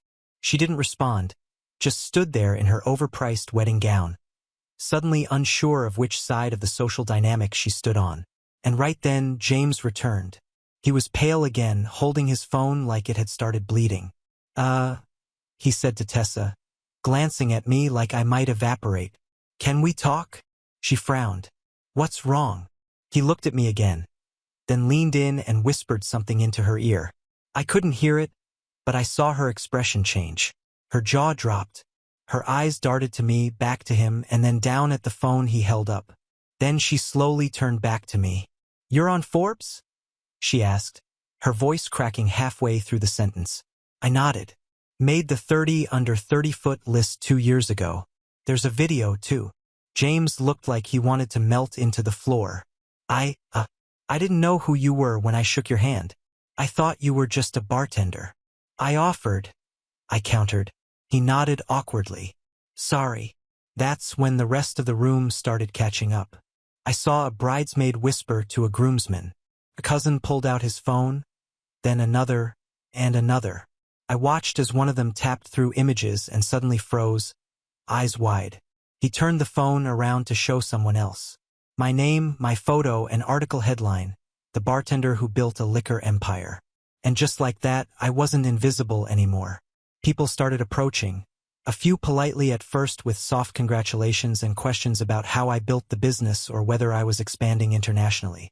Then the opportunists came, cousins I hadn't seen in years, Aunt Meredith, who once told me I was wasting my potential, even Uncle Greg, who'd laughed the loudest when Dad called me a failure, now shaking my hand like we were old pals. It was like I'd stepped into an alternate reality. But the best part? The face Dad made as he watched it all unfold from the edge of the room. He looked like a man watching his own movie, except he was no longer the protagonist. He wasn't even in the scene. Mom kept trying to whisper things in his ear, but he waved her off, too stunned to form a coherent sentence. His glass was full again, but he wasn't drinking it. I didn't approach him. I didn't need to. Instead, I answered a few more polite questions, offered a quiet goodbye to Tessa, and slipped out just before the cake cutting. I didn't need to stay. My presence had already done what it needed to. But what happened after I left? That's the part that really stings. For them, anyway. I didn't expect what came next. Honestly, I thought I'd made my exit clean. I wasn't looking for some dramatic showdown or a mic drop moment. I just wanted them to see me, really see me, for once in their lives. Not the dropout, not the family disappointment, just me. But it turns out you can't just drop a truth bomb like that into a room full of egos and expect the dust to settle quietly. The next morning, I woke up to 10 missed calls from an unknown number. I figured it was a telemarketer until I checked the voicemail. It was James. Hey, Julian. It's James. Sorry to call so early. I think we should talk. It's about your dad. I sat up in bed. The next message came a few minutes later. His voice was quieter this time. Listen, I know things were weird last night, but something happened after you left. Your mom and dad, they kind of blew up, like, in front of everyone. I didn't want to say anything until we could speak. Can you call me back? I didn't. Not right away. Instead, I pulled up social media, and there it was. A short, shaky video, no more than 20 seconds, posted by one of Tessa's friends. You could barely hear over the music, but the captions told the story. Father of the bride loses it during speech, storms out mid-reception. The comments were brutal. Apparently, sometime after I left, my dad had tried to give a toast. The kind he used to deliver at every family gathering back when he still saw himself as the head of the table. But this one didn't land the same. Not with whispers flying around the room. Not with half the guests now Googling me under the table. One comment read, he started saying how proud he was of Tessa for marrying into such a promising family. Then someone, I think the groom's cousin, asked why he never mentioned his successful son. The guy turned red and just walked off mid-sentence. Another, I heard someone say, at least the bartender made Forbes. I thought he was going to throw a chair. Couldn't help it. I laughed. Not because I was petty, though okay, maybe a little, but because for the first time the narrative wasn't his to control. He couldn't bury me under his disapproval anymore. I'd outgrown the hole. My phone buzzed again. This time it was a text from Tessa. Tessa, did you really have to humiliate him like that? I stared at it for a minute, then typed back. Me? I didn't humiliate him. I answered a question. The truth did the rest. She didn't reply. That same afternoon, I got an unexpected visitor. Grandpa Harold. Now, Grandpa has always been quiet. A man of few but weighty words. When I opened the door and saw him standing there with a paper bag and a tired smile, I stepped aside without saying a word. We sat in my kitchen. He pulled out a bottle, one of mine, and 2 glasses. I figured if I'm drinking your tequila, I should do it with the man who made it, he said. I smiled. I thought you didn't drink anymore. I make exceptions when my family finally gives me something to toast to. We sipped in silence for a moment before he leaned back in his chair. I saw what happened last night. Your father, he's not used to being second place, and he sure as hell isn't used to being wrong. I nodded slowly. He always wanted to be the loudest voice in the room, and now he isn't. Grandpa said, "You didn't need to raise your voice. You just showed up." He looked at me with those clear, steady eyes of his. "You did good, kid." That meant more to me than any apology from Dad ever could. But the fallout wasn't done. Later that week, a cousin I barely spoke to, Lisa, messaged me. She wanted to catch up, said she was thinking about switching careers and had always admired my work ethic. A day later, Uncle Greg emailed me a business proposal, no joke. Said he had a great idea for a luxury gin line and wanted to collaborate. I ignored both, but the real twist came Friday. I got a certified letter. At first, I thought it was legal, maybe Dad trying to pull some stunt. But no, it was from James. A formal, handwritten letter. He wanted to meet privately. No Tessa, no family, just the two of us. And he made it clear in the letter. There's something you deserve to know about your family and your father. I read that line 3 times because, up until that point, I thought the only thing I deserved was an apology they'd never give. But maybe, just maybe, there was more. Something hidden, something they didn't want me to find out. And suddenly, the story wasn't over. It was just beginning. I didn't rush into that meeting with James. I let a few days pass, partly because I wasn't sure I wanted to know what he was holding on to, and partly because I needed time to think. After everything that had happened, the wedding, the whispers, the flood of fake smiles and sudden interest, I wasn't sure if I was ready to dig any deeper into the family I'd spent a decade keeping at arm's length. But eventually, curiosity won. I texted him a time and place. A small coffee shop in the city, the kind of place where nobody would recognize us and no one would eavesdrop. James was already there when I arrived. Still in a crisp blazer, hair neat, posture straight. He stood when he saw me and offered a cautious smile, like he wasn't sure which version of me would show up. The quiet disappointment or the man whose name had made headlines that week. I sat down across from him and didn't waste time. "What do you want to tell me?" He hesitated, glanced around, then leaned in like we were trading secrets in a spy film. "Your dad," he said, "wasn't just trashing you at the wedding. He's been doing it for years." I raised an eyebrow. "Yeah, I figured that much." "No, Julian," he said, lowering his voice. "He's been deliberately lying to everyone. Me, my family, Tessa, even your own extended family. We thought you were barely scraping by, like you were working odd jobs, living in some dingy apartment above a dive bar." I felt my jaw tighten. "And you all just believed him?" He didn't flinch. "Yes, because he said it with conviction.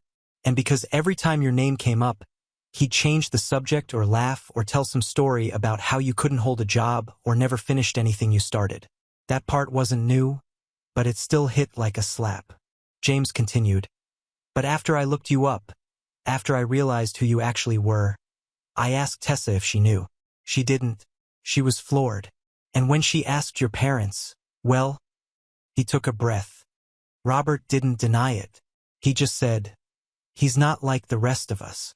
I had to protect the family from his failure." I stared at him. "Protect the family?" I repeated. "From me?" James nodded. "It was insane. He acted like you were some stain on their legacy. But the truth is, I think he knew how big you were becoming.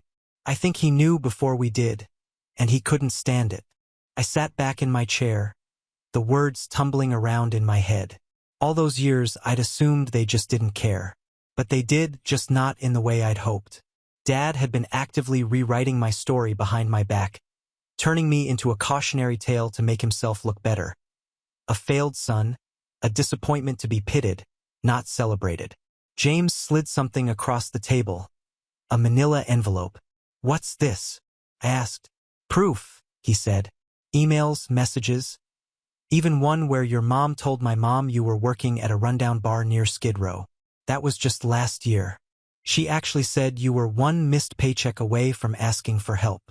I opened the envelope slowly, pulling out a stack of printed emails and screenshots. I skimmed through them, each one more ridiculous than the last. Flat-out lies, fabrications. Some even included photos of me from years ago, one of me in a dingy t-shirt during a distillery install, another where I was behind a bar smiling for a promotional shoot, used as evidence of how badly I was doing. I figured you should see them, James said. I didn't know how else to make this right. I looked up. Why are you doing this? He shrugged, shame in his eyes. Because I married into this family and I didn't realize how much rot was hiding under the surface. And because I saw your face at the wedding and realized I've never seen someone look so calm while everyone else scrambled to catch up. I stared at the papers again, then folded them back into the envelope. Thanks, I said quietly. I'll hold on to this. We said goodbye. No handshake this time, just a nod. And when I stepped out into the sunlight, I felt strange. Not angry, not even surprised, just clear, like the final puzzle piece had dropped into place. I didn't go home right away.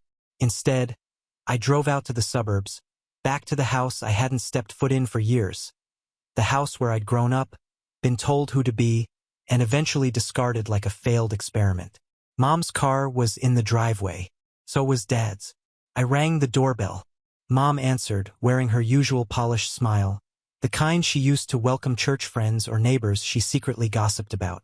The moment she saw me, the smile faltered. Julian, she said, her voice tight. What are you? Is Dad home? She didn't move. Why? I want to talk. A moment passed. Then she stepped aside. He's in the study. I found him at his desk reading something on his tablet. He didn't look up when I walked in. Look who finally decided to come home, he muttered, still scrolling. I'm not here for a reunion, I said. I'm here to tell you that I know about the lies, the stories you've been spreading, the emails, the fake narratives, everything. He froze. Slowly, he set the tablet down and looked up at me. I don't know what you think you know. I tossed the envelope onto his desk. He didn't open it. You spent years trying to erase me, I said, keeping my voice calm. But I didn't disappear. I built something real. And you couldn't handle that, could you? Because it meant admitting you were wrong. He said nothing. You told everyone I was a failure, that I was barely surviving, that I'd embarrassed the family. But the only embarrassment in this house is the man who thought lying about his own son made him more respectable. His mouth opened, but I cut him off. I'm not here to argue. I'm not here to scream. I'm here to let you know that whatever twisted version of me you've created, that ends today. The real story is out. And you can either accept that or spend the rest of your life pretending you didn't raise a man more successful than you'll ever be. He flinched at that. Good. I'm done trying to earn your respect. You lost the right to give it. With that, I turned and walked out. Mom tried to stop me in the hall, stammering something about how things got misunderstood. I didn't even look at her. I left the house for the last time. That was 8 months ago. Since then, things have shifted. Not because I forced them to, but because I stopped playing along with their script. Tessa reached out a few times. Apologies, long messages, guilt-ridden paragraphs about how she never realized how deep the favoritism ran. I responded politely, but I didn't go out of my way to repair anything. Maybe one day, maybe not. James and I stayed in occasional contact. I respect that he told me the truth. I don't trust him, not fully, but I respect him. As for my parents, I haven't heard a word. No calls, no emails, nothing. But a few weeks ago, I got an alert that someone had requested a meeting with my company's legal team. An anonymous inquiry about licensing fees and brand use, traced back to a small consulting firm run by, you guessed it, Uncle Greg. I declined the request. That same day, I donated a large sum to a nonprofit that funds hospitality scholarships for low-income students. The donation was made in my father's name. A week later, I got a letter in the mail. No return address, just 2 words inside. Why? I smiled. Because some legacies you inherit, others you build. And mine? Mine is better than anything they could have imagined. Now on to the next story. Story 5. I knew something was off when I got to the restaurant and the waiter asked if I'd still be needing a table for 5. I smiled and said yes, knowing full well I shouldn't have. I was raised to believe that family showed up, especially for the big moments. But there I was in a corner booth near the window, fiddling with the napkin and checking my phone every 10 seconds like some rookie on a first date. I even laughed to myself, trying to play it cool. "They're just late," I muttered under my breath as I ordered a drink I didn't really want. "My name's Eric. I'm 33, and after nearly a decade of busting my back in the same mid-sized firm, I finally got the promotion I've been chasing for years. Senior Project Director. It wasn't just a title. It was validation. It was all the nights I worked past midnight while my friends were out. It was every weekend I said no to a beer so I could finish another report. It was stability. It was progress.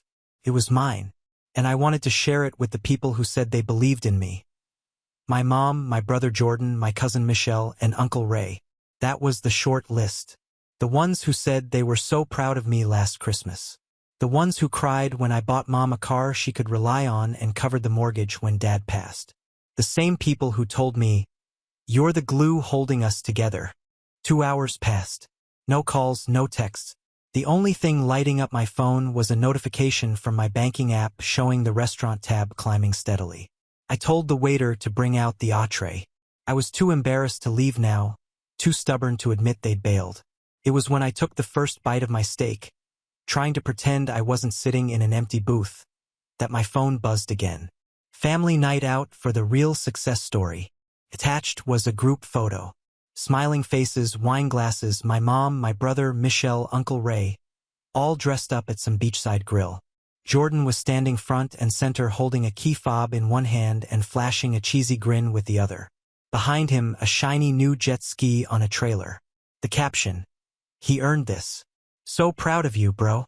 I stared at that photo for what felt like 10 minutes. No mention of me. Not even a "sorry, we'll make it up to you." Just a big fat family gathering for Jordan and his impulsive toy. And then I saw the message from Mom sent exactly an hour before that post. "You're not exactly a priority right now. We'll catch up soon. Enjoy your dinner." I don't know what hit me harder. How casually it was written or how rehearsed it sounded. As if she'd been waiting for the right moment to finally say it. I paid the $1,940 bill, left a 25% tip because the staff kept pretending not to notice how alone I was, and drove home in silence. When I got inside, I didn't turn the lights on. I just sat at the edge of my bed, phone in hand, going through memory after memory like a silent slideshow. Every grocery bill I covered. Every, "I'll pay you back next week." That never happened. Every emergency call that ended with me wiring money, just until things stabilize. Every time Mom told me Jordan was just figuring himself out. Every lie I told myself that I wasn't being used. I walked into my home office, logged into the shared mortgage account I'd been silently funding for 3 years, and stared at the payment schedule. $1,830 monthly, auto-deducted from my salary every 10th. I opened a new tab, clicked on the bank's contact, and canceled it just like that. Then I grabbed a sticky note, scribbled 5 words, drove to the house I hadn't stepped foot in since Easter, and taped the note to the door. "Let him pay it now." I didn't even wait to see if they were home. I drove off, phone on silent. I went to bed without brushing my teeth or changing clothes. The last thing I remember was the sound of my heartbeat echoing in my ears. By morning, my phone had 81 missed calls. Most were from Mom, a few from Jordan, 1 from Uncle Ray, and 3 texts from Michelle that said, "Call me now. Are you serious? And we need to talk." But I didn't answer any of them. I just scrolled slowly through the missed calls, staring at the timestamps like they were puzzle pieces trying to form an apology that hadn't yet arrived. That's when I saw the voicemail icon. I hesitated. Something about hearing their voices felt heavier than reading their texts, like it would make everything too real. But curiosity won. I pressed play, and what I heard next made me grip the edge of the nightstand until my knuckles turned white. It was my mother's voice, but not the one I grew up with. Not the soft singing tone she used when she tucked me in as a kid or the proud voice she used when I made honor roll in high school. No, this one was cold, high-pitched, frantic. Eric, what did you do? The mortgage bounced. I got a call from the bank this morning and they said the payment didn't go through. I don't understand. Why would you do that without telling us? You knew we were counting on you. Your brother. He's finally doing well and you're being spiteful. Then, like some dramatic sitcom, she dropped her voice into a teary whisper. This is not how family behaves. I replayed that line. This is not how family behaves. Again and again, the irony sinking in deeper every time. The next voicemail was Jordan. Bro, this is messed up. Mom's freaking out. We were going to handle it. We just needed a little time. You didn't have to pull the plug like that. Seriously? Are you trying to make us lose the house? A little time. 3 years of payments, but apparently I should have given them more time. The third voicemail was Michelle. She didn't even try to pretend. Okay, wow. So you're punishing the whole family now. Over what? A dinner? Grow up. You always act like you're the martyr. Like you're the only one who does anything for anyone. Newsflash. You're not the only one who works hard, Eric. Jordan's been hustling, too. He finally got a break and we wanted to celebrate. I'm sorry your little job promotion got overshadowed, but you didn't have to blow up everything over it. That one made me laugh. A tight, joyless laugh, but still. My little job promotion. I sat on the edge of my bed, looking around at the silence in my apartment. No family portraits, no souvenirs from group trips, just a clean place I paid for alone. It wasn't loneliness I felt, though. It was clarity. I finally saw the pattern I'd been ignoring for years. My brother Jordan always got the attention. The "he's just figuring things out" excuse was the family motto when it came to him. Even when he flunked out of 2 colleges, even when he totaled his first car, even when he started 3 businesses and let each one quietly fold without paying back a single loan, he was the dreamer, the one with potential. Meanwhile, I was the dependable one, the invisible safety net. They didn't clap for me when I got my degree early. They didn't throw a party when I paid off Mom's car, or when I negotiated with the bank to stop foreclosure after Dad passed. But they called me a good son in public. They loved that image of me, always being the stable one, the provider, the reliable background character in their louder Messier story. Until I stopped. That afternoon, I finally answered one call. Uncle Ray. He was always the more level-headed one, never got involved unless things went nuclear. I figured if anyone deserved a conversation, it was him. Eric, he said, voice low and tense. You've got to talk to your mother. Why? I asked, calm but blunt. So she can guilt me into covering for them again? He sighed. She's a wreck. Says she didn't know how left out you felt. I chuckled. She didn't know? Did she also not know she texted me to say I wasn't a priority? Ray didn't respond to that. Just silence. I let it hang there. They've got 30 days, I said finally. That's how long until the bank posts a final notice. She's scared they'll lose the house, he muttered. I shrugged even though he couldn't see it. Maybe Jordan can sell the jet ski. Ray actually laughed. Just once, sharp and unexpected. Then he cleared his throat. You're serious, aren't you? For the first time in a long time, he didn't fight me on it. I think in some twisted way he understood. Maybe he'd seen this imbalance, too, but didn't say anything. Maybe he'd been me once, just further down the road.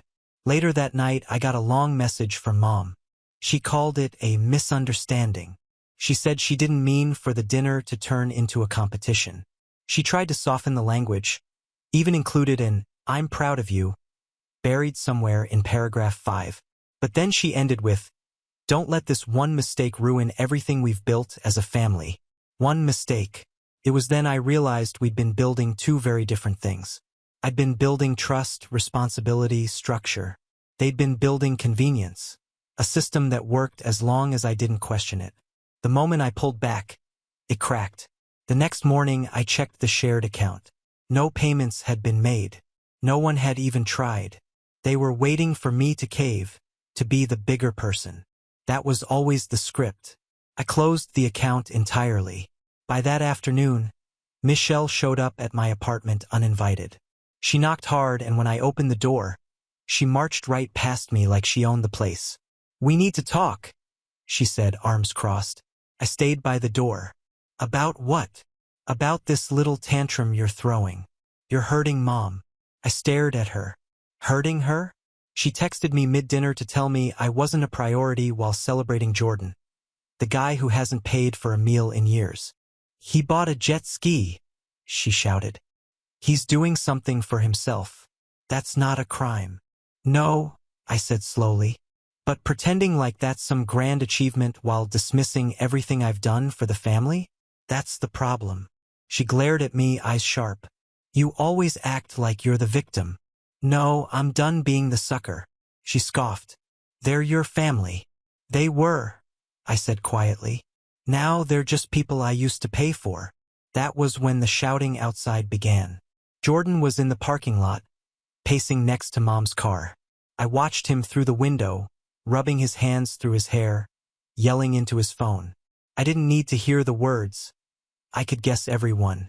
And I didn't move because for once I wasn't going to be the one who cleaned it all up. Michelle didn't leave right away. She stood there staring at me like she was trying to find the old version of me, the one who would have apologized by now, maybe even offered to transfer a partial payment just to ease the tension. I waited, arms crossed, saying nothing. She must have realized I wasn't bluffing because eventually, she turned without a word and walked out. No slam of the door, no dramatic final remark, just silence. It was a strange kind of calm after she left. Not peace, exactly. More like stillness after a long storm where you're not sure if the skies have cleared or if another wave is coming. I made coffee. I sat on my balcony. I watched the same neighbors walk their same dogs in their same routines. But my world had shifted. That afternoon, I got a text from my old friend Cam. He'd been my roommate back in college and knew my family dynamic better than most, though he'd only ever seen the tip of the iceberg. Dude, you okay? Your mom just called my mom. Said you're having a breakdown. I stared at it for a moment, then sent a short reply. Nah. Just finally woke up. He didn't push further. Just sent back a thumbs-up emoji and a proud of you, man. That hit harder than I expected. Around 6 p.m., my phone buzzed again. This time, a FaceTime request from Mom. I didn't answer. A few minutes later, a long wall of text came through. She started soft, tried the warm, guilt-tinged maternal tone. Eric, sweetheart, please don't let this spiral any further. I know things didn't go the way you hoped, but we were genuinely happy for Jordan. We didn't mean to overshadow you. Can we talk? Please, I'll cook your favorite lasagna tonight. Just us. We need to fix this. Then, almost like flipping a switch, the second paragraph turned sharp. But canceling the mortgage was reckless. You put us all in jeopardy. You had no right to make a unilateral decision about the house, especially when you've been covering it voluntarily. This wasn't your burden to drop. Voluntarily? That word did something to me. As if I just happened to drop $65,000 over 3 years like it was spare change I stumbled over on my way to work. No apology. No acknowledgement. Just expectation. It reminded me of last Christmas when Jordan had gifted Mom a designer bag but used my credit card without asking. It's just easier this way, he'd said, laughing like it was a harmless prank. And Mom, she'd said I was overreacting for demanding he return it. It's family, she had whispered, patting my shoulder. You always help. It's just who you are. But maybe it didn't have to be. Later that evening, I was scrolling through emails when a new one popped up. Subject line, Notice of Payment Failure, Final Warning. I opened it. It was the official 15-day notice before the mortgage entered default status. I could almost hear the panic setting in across town. I didn't reply. Instead, I pulled up the old spreadsheet I'd kept, one I hadn't updated in months. Every wire transfer, every utility payment, every temporary loan that was never repaid. Each row was neatly labeled, color-coded by recipient. Took up 10 full pages, over $82,000 across the past 5 years. I stared at the total. Then I opened a blank document, titled it What I Owe Myself, and I began writing. It wasn't just a financial reckoning. It was personal, emotional. For every time I was talked over at the dinner table, for every "we'll get you next time" birthday, for every celebration I funded and was excluded from. I didn't realize how heavy the weight had become until I finally set it down. That night, I received a video message from Jordan. He was sitting on the couch, hair a mess, face flushed. "Man, what are you doing?" he said, voice trembling with fake calm.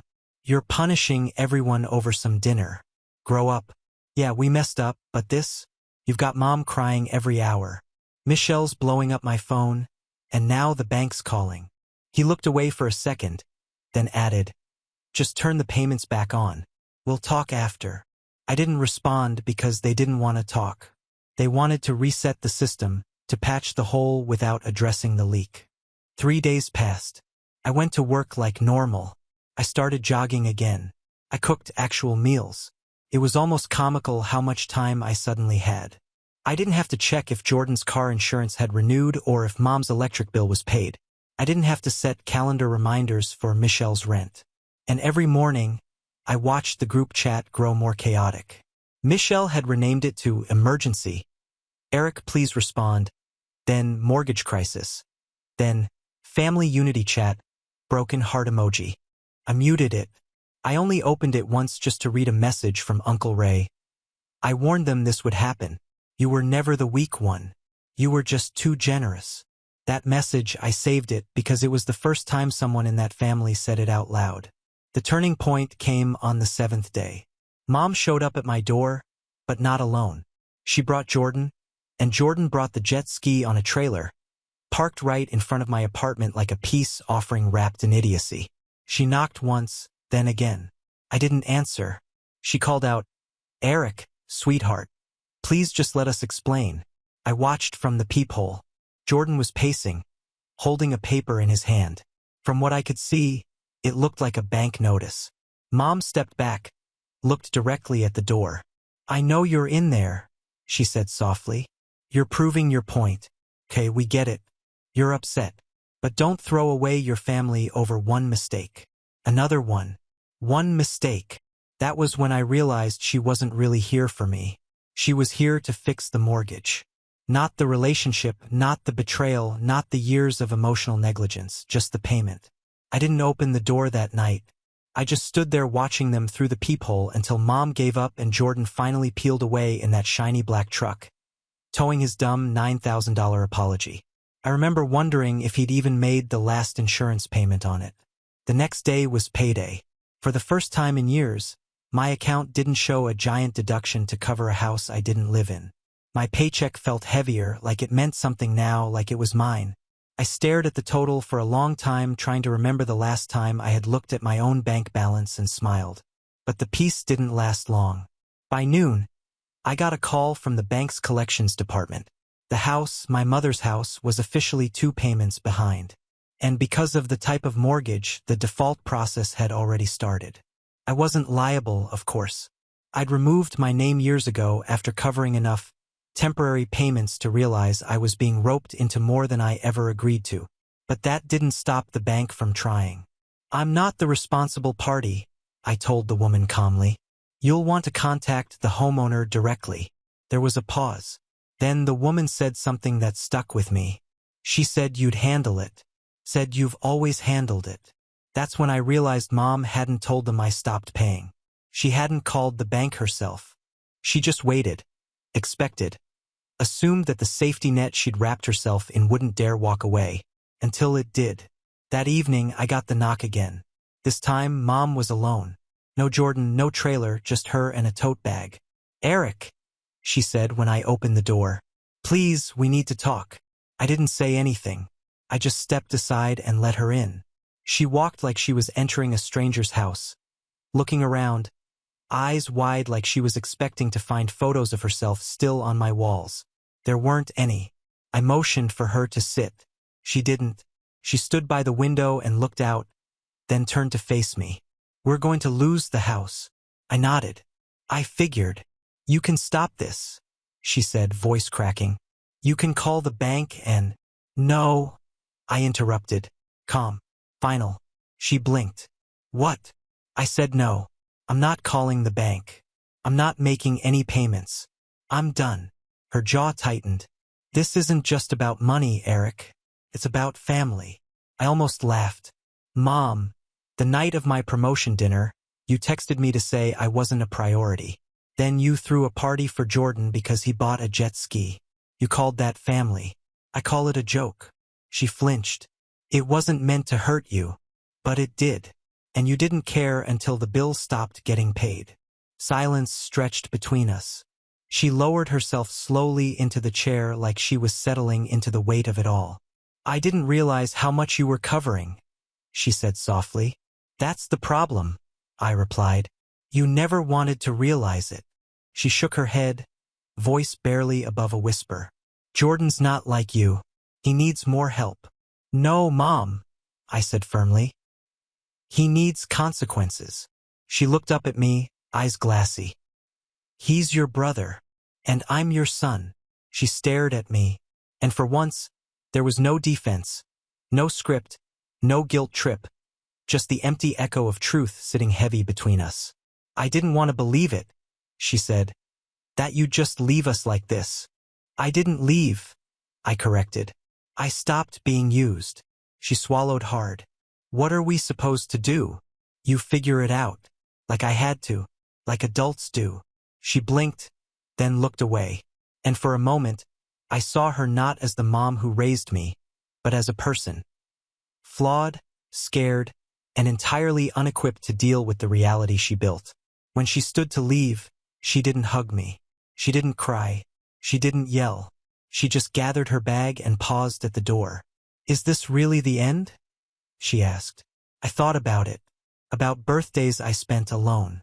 About covering holidays, tuition, medical bills. About every time I was asked to make room for someone else while no one made space for me.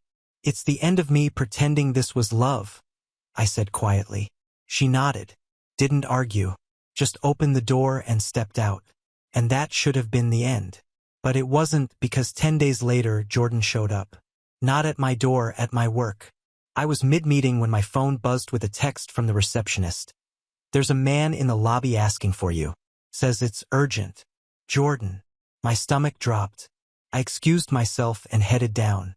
There he was, sitting in a chair, tapping his foot, wearing sunglasses indoors like some kind of failed celebrity. When he saw me, he stood. Hey, we need to talk. I didn't move. Here? Yeah, well, you've been dodging everyone. Figured I'd come to you. I led him outside. We stood under a tree near the parking lot. He wasted no time. We lost the house, he said. I stayed quiet. They gave Mom 30 days to vacate. Michelle's trying to help but can't do much. Ray's ticked. Says we should have seen it coming. I nodded once. Why'd you do it, man? He asked. You got your little promotion. You were fine. You mean financially? I asked. He shrugged. Yeah, you're the one with the stable job. And that meant I had to carry everyone else? He looked at me like I was speaking a different language. I bought that jet ski because for once I wanted to do something for me, he muttered.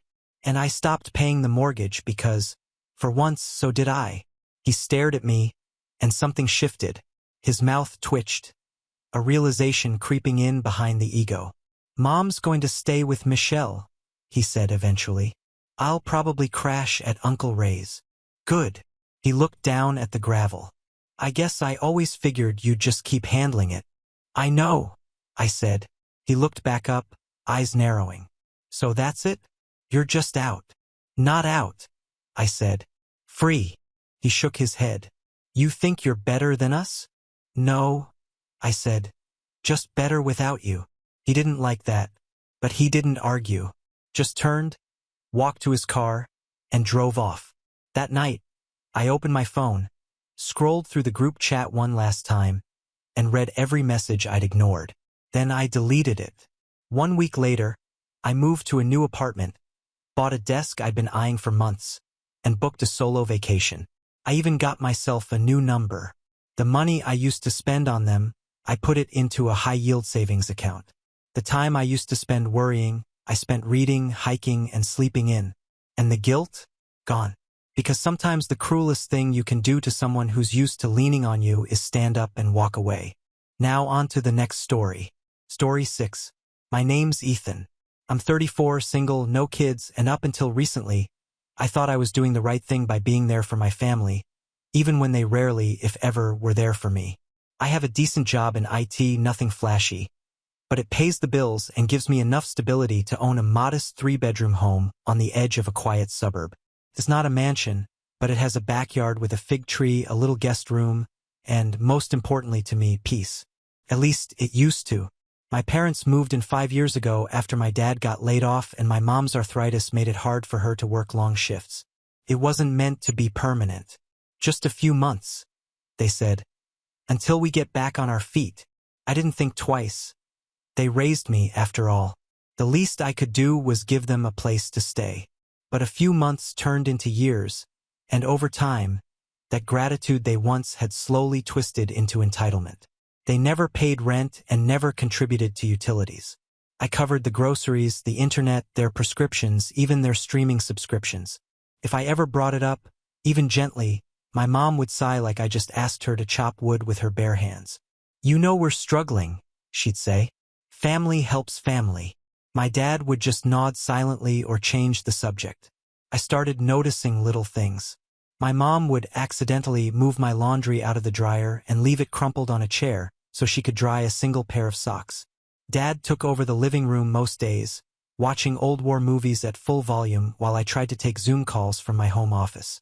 I once asked if they could keep the noise down while I worked, and my mom just muttered, "Maybe you should get a real office if you're so sensitive." That one stung. Then there was my sister, Rachel. She's 31, married, and lives 20 minutes away in a 2-story house her husband's parents helped them buy. She visits maybe once a month. Not to help, no, usually to lecture. "Ethan, you spoil them," she'd say, flipping her sleek blonde hair back like she was the voice of reason. "You shouldn't enable them like this." I always wanted to scream, "Then take them in yourself." But I never did. I bit my tongue. I always did. I think it was the illness that changed everything.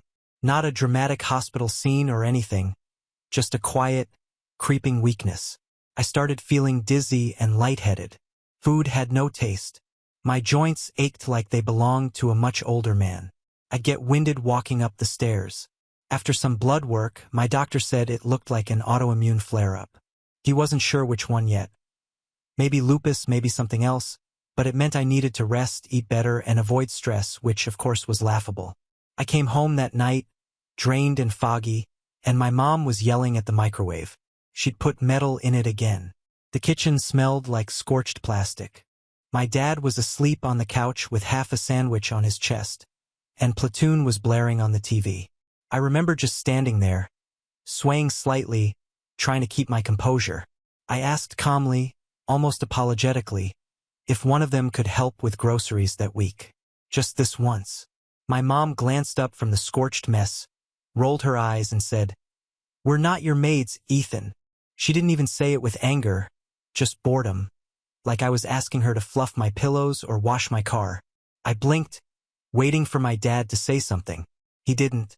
And then Rachel, who just happened to be over for one of her check-ins, chimed in from the kitchen island without even looking up from her phone. "Maybe budget better, Ethan." I wish I could say I exploded, that I screamed, threw something, and finally let out everything I'd bottled up for 5 years, but I didn't. I just stood there, my grocery list still in my hand, and nodded. "Okay," I said. That was it. Just that. I didn't speak to any of them for the rest of the evening. I went to bed early, but I didn't sleep. My mind spun through every time I picked up their prescriptions, every birthday gift I'd bought and never received in return, every dish I washed after they left food crusted in the sink. I thought about my childhood, how my parents always had a "we're doing our best" excuse for every missed recital or forgotten birthday. How Rachel was the golden child and I was just expected to understand, always. The next morning, I got up before anyone else. I made myself a quiet cup of coffee and stared out at the fig tree swaying in the breeze. I thought about what peace used to feel like. I realized I hadn't felt that in years. So, I opened my laptop and started searching locksmiths. Found one with same-day service. Booked it. By noon, the guy was at my door, cheerful and fast. I told him I'd lost a key. He didn't ask questions. He changed the locks, gave me 2 fresh keys and a receipt. I tipped him extra. Then I packed their things quietly, respectfully. 2 suitcases each. Some of the stuff I boxed up, labeled it with their names, and left everything neatly on the porch. They were out at the grocery store. My dad must have finally gotten off the couch, and I didn't expect them back for a few hours. When they did return, I was upstairs in my office with headphones on. I heard the front door rattle, then a knock, then pounding, then my mom's voice, shrill and incredulous. "Ethan, what the heck is this?" I didn't respond. I didn't have to. My phone buzzed. I ignored it. Rachel called next, then texted. "Are you serious right now?" she wrote. "This is unhinged." I watched the chaos unfold from my upstairs window. My parents were standing in the driveway, flustered and confused. My mom was calling someone. I'm guessing Rachel. My dad just kept shaking his head like he couldn't believe it. My mom glanced up at the house, shielding her eyes from the sun, and shouted, "Ethan, this isn't funny." But I wasn't laughing. I just sat there quietly, a strange calm settling over me for the first time in what felt like forever. That's when my phone buzzed again. A voicemail from Rachel. I played it on speaker, hands folded in my lap. "Ethan, whatever you think you're doing, you need to stop. Mom's crying. Dad's exhausted. You're being God. You're being dramatic. Just open the door and let's talk. Okay? This is your family. You don't abandon people." I stared at the phone, then glanced at the locked front door below. For 5 years, they lived under my roof rent-free. No gratitude, no help. And now, the second I asked for a shred of support, I'm the one being dramatic. I picked up the phone and typed out a single message. I didn't send it yet. I was still deciding if I should because, deep down, I knew this wasn't over. And that's when I saw Rachel's car pull up behind my parents in the driveway, tires crunching on the gravel, her door flinging open like she was about to stage some dramatic intervention. But what she did next made everything 10 times worse. She didn't even walk up to the house. She got out of her car in a fitted blazer and heels like she had just come from brunch, took one look at my parents standing helplessly beside their bags, and immediately turned the situation into a full-blown scene. Hands on hips, she scanned the porch, the suitcases, and then looked up at my window with that signature Rachel expression. Disgusted and smug, like she was the adult cleaning up some teenager's mess. "You changed the locks," she shouted loud enough for the whole neighborhood to hear. "Are you serious, Ethan? Are you out of your mind?"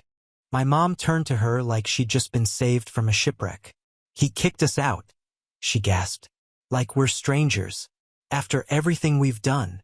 Rachel stormed up to the front steps, grabbed one of the suitcases, and yanked it toward the door as if sheer force would magically unlock it.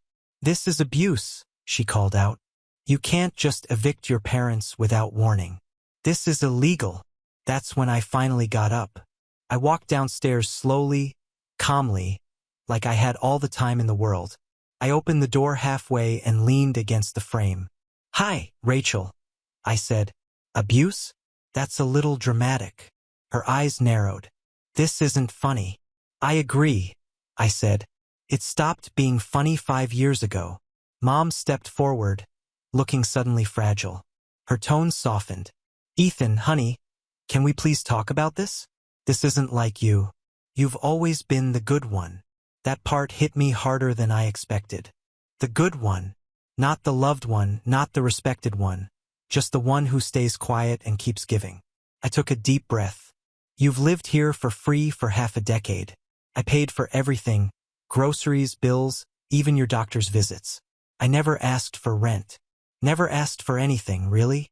Mom nodded quickly, seizing the opening. "And we're grateful." "No, you're not," I cut in.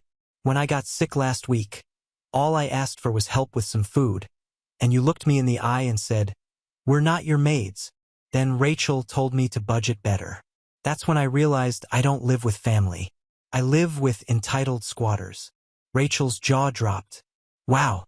Well, you really think you're some kind of victim, huh?" "No," I said, locking eyes with her. "I think I'm finally done being one." She scoffed and shook her head. "So what? You want to be alone? You want to end up bitter and miserable in this house all by yourself?"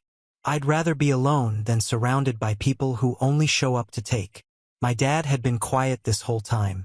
He sat down on the low stone step at the edge of the porch like the weight of it all had just hit him. I thought maybe, just maybe, he'd say something human, but all he did was rub his temples and mumble. You should have said something if you weren't happy. I nearly laughed. Said something? As if my exhaustion, my pleading glances, and my half-hearted attempts at setting boundaries hadn't been screaming volumes. Rachel took a step forward, her tone shifting from outrage to icy calm. If you don't let them back in, I'll call the police. I'll say you threw out 2 sick seniors without notice. I smiled, because I had been waiting for that. Go ahead, I said. But you might want to tell them about the 5 years of free rent, the groceries, and the medical bills. And while you're at it, let them know I documented everything. Bank statements, messages, even the house camera footage of you laughing when Mom told me to budget better. You think they're going to side with you? Her face twitched for a split second, just enough for me to know she hadn't expected that. You're being cruel, she snapped, her voice rising again. This is family, Ethan. No, I said quietly. This is the consequence. There was a long silence after that, the kind that doesn't just sit in the air but settles into your skin. My mom was crying now, actual tears. She reached for Rachel's arm and whispered, "Let's just go. Maybe he needs time."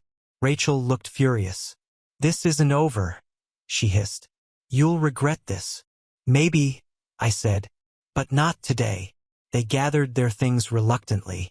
Rachel opened the trunk of her SUV, muttering the whole time. My parents shuffled over with their bags like they were being marched into exile. No one said goodbye. No one looked back. I stood there on the porch watching them drive off. The silence was deafening. The war movies weren't playing. There were no pots clanging in the kitchen. Just the sound of birds and the faint hum of my neighbor's lawn mower. For the first time in a long time, my house felt like mine. But just as I was about to step back inside, my phone buzzed again. Another voicemail, this time from someone unexpected. It was my aunt, my mom's sister, and what she said in that message, it changed everything. I didn't answer right away. My aunt, Aunt Clara, wasn't someone I spoke to often. She lived 3 states away, had a soft voice and a sharp tongue, and only ever called for 2 reasons: holidays or hospital visits. So seeing her name flash across my screen immediately set off a quiet alarm in my head. Still standing on the porch, I played the voicemail with the tip of my thumb, half expecting a lecture, maybe even a guilt trip wrapped in passive-aggressive concern. But what I heard, it stopped me cold. "Ethan, sweetheart, I don't know exactly what's going on over there, but your mom just called me sobbing, saying you threw them out. I don't want to jump to conclusions, but I need to tell you something. There's more to this, more than you know. Call me back, please. It's important." I stood frozen for a moment, watching the street where their car had disappeared. My stomach tightened. More than I know. What did that even mean? I hesitated, my thumb hovering over the call button, before finally walking back inside, locking the door, and sinking into the couch. I didn't want to deal with more drama, not after everything. But the way she said it, "There's more to this," it didn't sound like a lecture. It sounded like a warning. So I called her back. She picked up on the first ring. "Ethan?" she asked, her voice lower than usual. "Are you okay?" "Yeah," I said slowly. "I mean, better than I was last week." "I heard about that," she replied. "Your mom told me you were sick, but she left out the part where she dismissed you like some lazy tenant." I blinked. "So she admitted what she said?" "Not in so many words," Clara said with a dry laugh. "But I've known your mother a long time. I know how she tells stories, who the hero always is." There was a pause. "Listen," she said. "Before I say anything else, I need you to understand. This isn't about picking sides. I love your parents, but you deserve to know the truth about something, especially after what they just pulled." I sat forward. "Okay," she sighed, and when she spoke again, her tone shifted lower, heavier. "Do you remember when your grandmother passed away? You were what, 22? "Yeah," I said. "I was in college." And your mom and Rachel flew out to settle the estate, right? I said slowly. They were gone for like 2 weeks. I barely heard from them. Well, they didn't just go out there to grieve. Your grandmother left behind a little more than anyone expected. Turns out she'd been saving for years, quietly, without telling anyone. She left behind a sizable inheritance. Not millions, but enough. It was meant to be split 3 ways. Your mom, your Aunt Lydia, and you. My heart stopped. Me? Yes, you. No one ever told me that. Exactly. I sat there in stunned silence, trying to wrap my head around it. Ethan, your mom convinced Lydia, and tried to convince me, that it would be better for you if they managed the money until you were more stable. That's the word she used. Stable. Like you were some flighty kid who couldn't be trusted not to blow it on guitars and video games. I exhaled sharply, a million memories suddenly clicking into place. The odd comments about me being irresponsible. The way Rachel always teased me about needing guidance. The time I tried to buy a used car and my credit mysteriously wasn't good enough, even though I'd paid off my student loans early. You're saying they took my inheritance? They used your portion, Clara said, to pay off Rachel's mortgage and your parents' debt. All of it. That's why your dad retired early. That's how they managed those vacations a few years ago, the ones they told you were paid for with points. I felt like the room tilted. Why didn't you say anything? Because I didn't know the full story until recently. Lydia told me the truth after your mom started spinning her version of this week's drama. And to be honest, I was afraid of causing a rift. I thought maybe if they were taking care of you, it would all even out somehow. I laughed bitterly. They weren't taking care of me. I was taking care of them. I know that now, Clara said. And I'm sorry.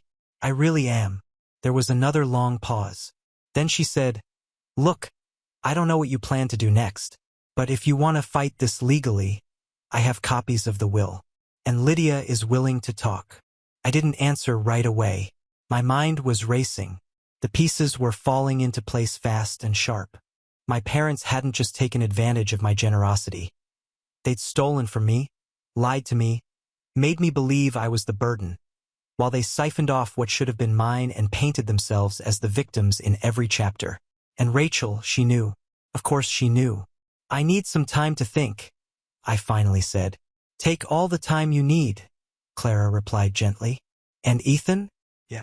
I'm proud of you for finally standing up for yourself, even if it took 5 years. I ended the call and sat in silence. Not just shock, not just betrayal, resolve. Because now it wasn't just about locking the door. It wasn't just about setting boundaries. Now it was about justice. And as I opened my laptop again, this time searching for a lawyer, I saw a new email from Rachel. Subject line in all caps. You have no idea what you've done. She was right.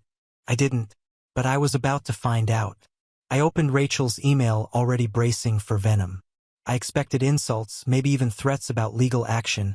But what I saw was something different and far more revealing. You think you're a victim, but you're just selfish. You always were. Mom and Dad needed that money more than you. They raised you. They deserved it. All you ever did was sit back and act like they owed you something for letting them stay in that house. You think changing the locks makes you a hero? Newsflash. It makes you a petty little man. And if you go around telling people lies about inheritance or whatever Aunt Clara fed you, just remember we're not the only ones with things to lose. That last line stuck with me. We're not the only ones with things to lose. It wasn't just passive-aggressive. It was calculated. A threat cloaked in righteous indignation. That's when I realized this wasn't just about the inheritance anymore. This was a full-blown cover-up. They weren't just ashamed of what they'd done. They were terrified of being exposed. But the thing was, I wasn't scared anymore. I forwarded the email to myself, saved a backup to my external hard drive, and then replied with just 4 words. You'll hear from someone. The next day, I called the lawyer Clara had recommended. A man named Gregory Hahn. Mid-50s, soft-spoken, but sharp as a razor. We met in his office downtown, and I brought everything. The will copies Clara had mailed over, my bank statements showing years of grocery and utility purchases, and the message history with my parents, especially the ones where they had implied I was too unstable to manage my own money. That last part made Gregory pause and raise an eyebrow. They said that about you? He asked, skimming the printout. For years. He tapped the table thoughtfully. We can work with this. It turned out not only had my mother and Rachel convinced Aunt Lydia to hand over my portion of the inheritance, but they'd also forged a letter from me, dated during my final year in college, stating that I had voluntarily declined any share of the estate. I had never written that letter.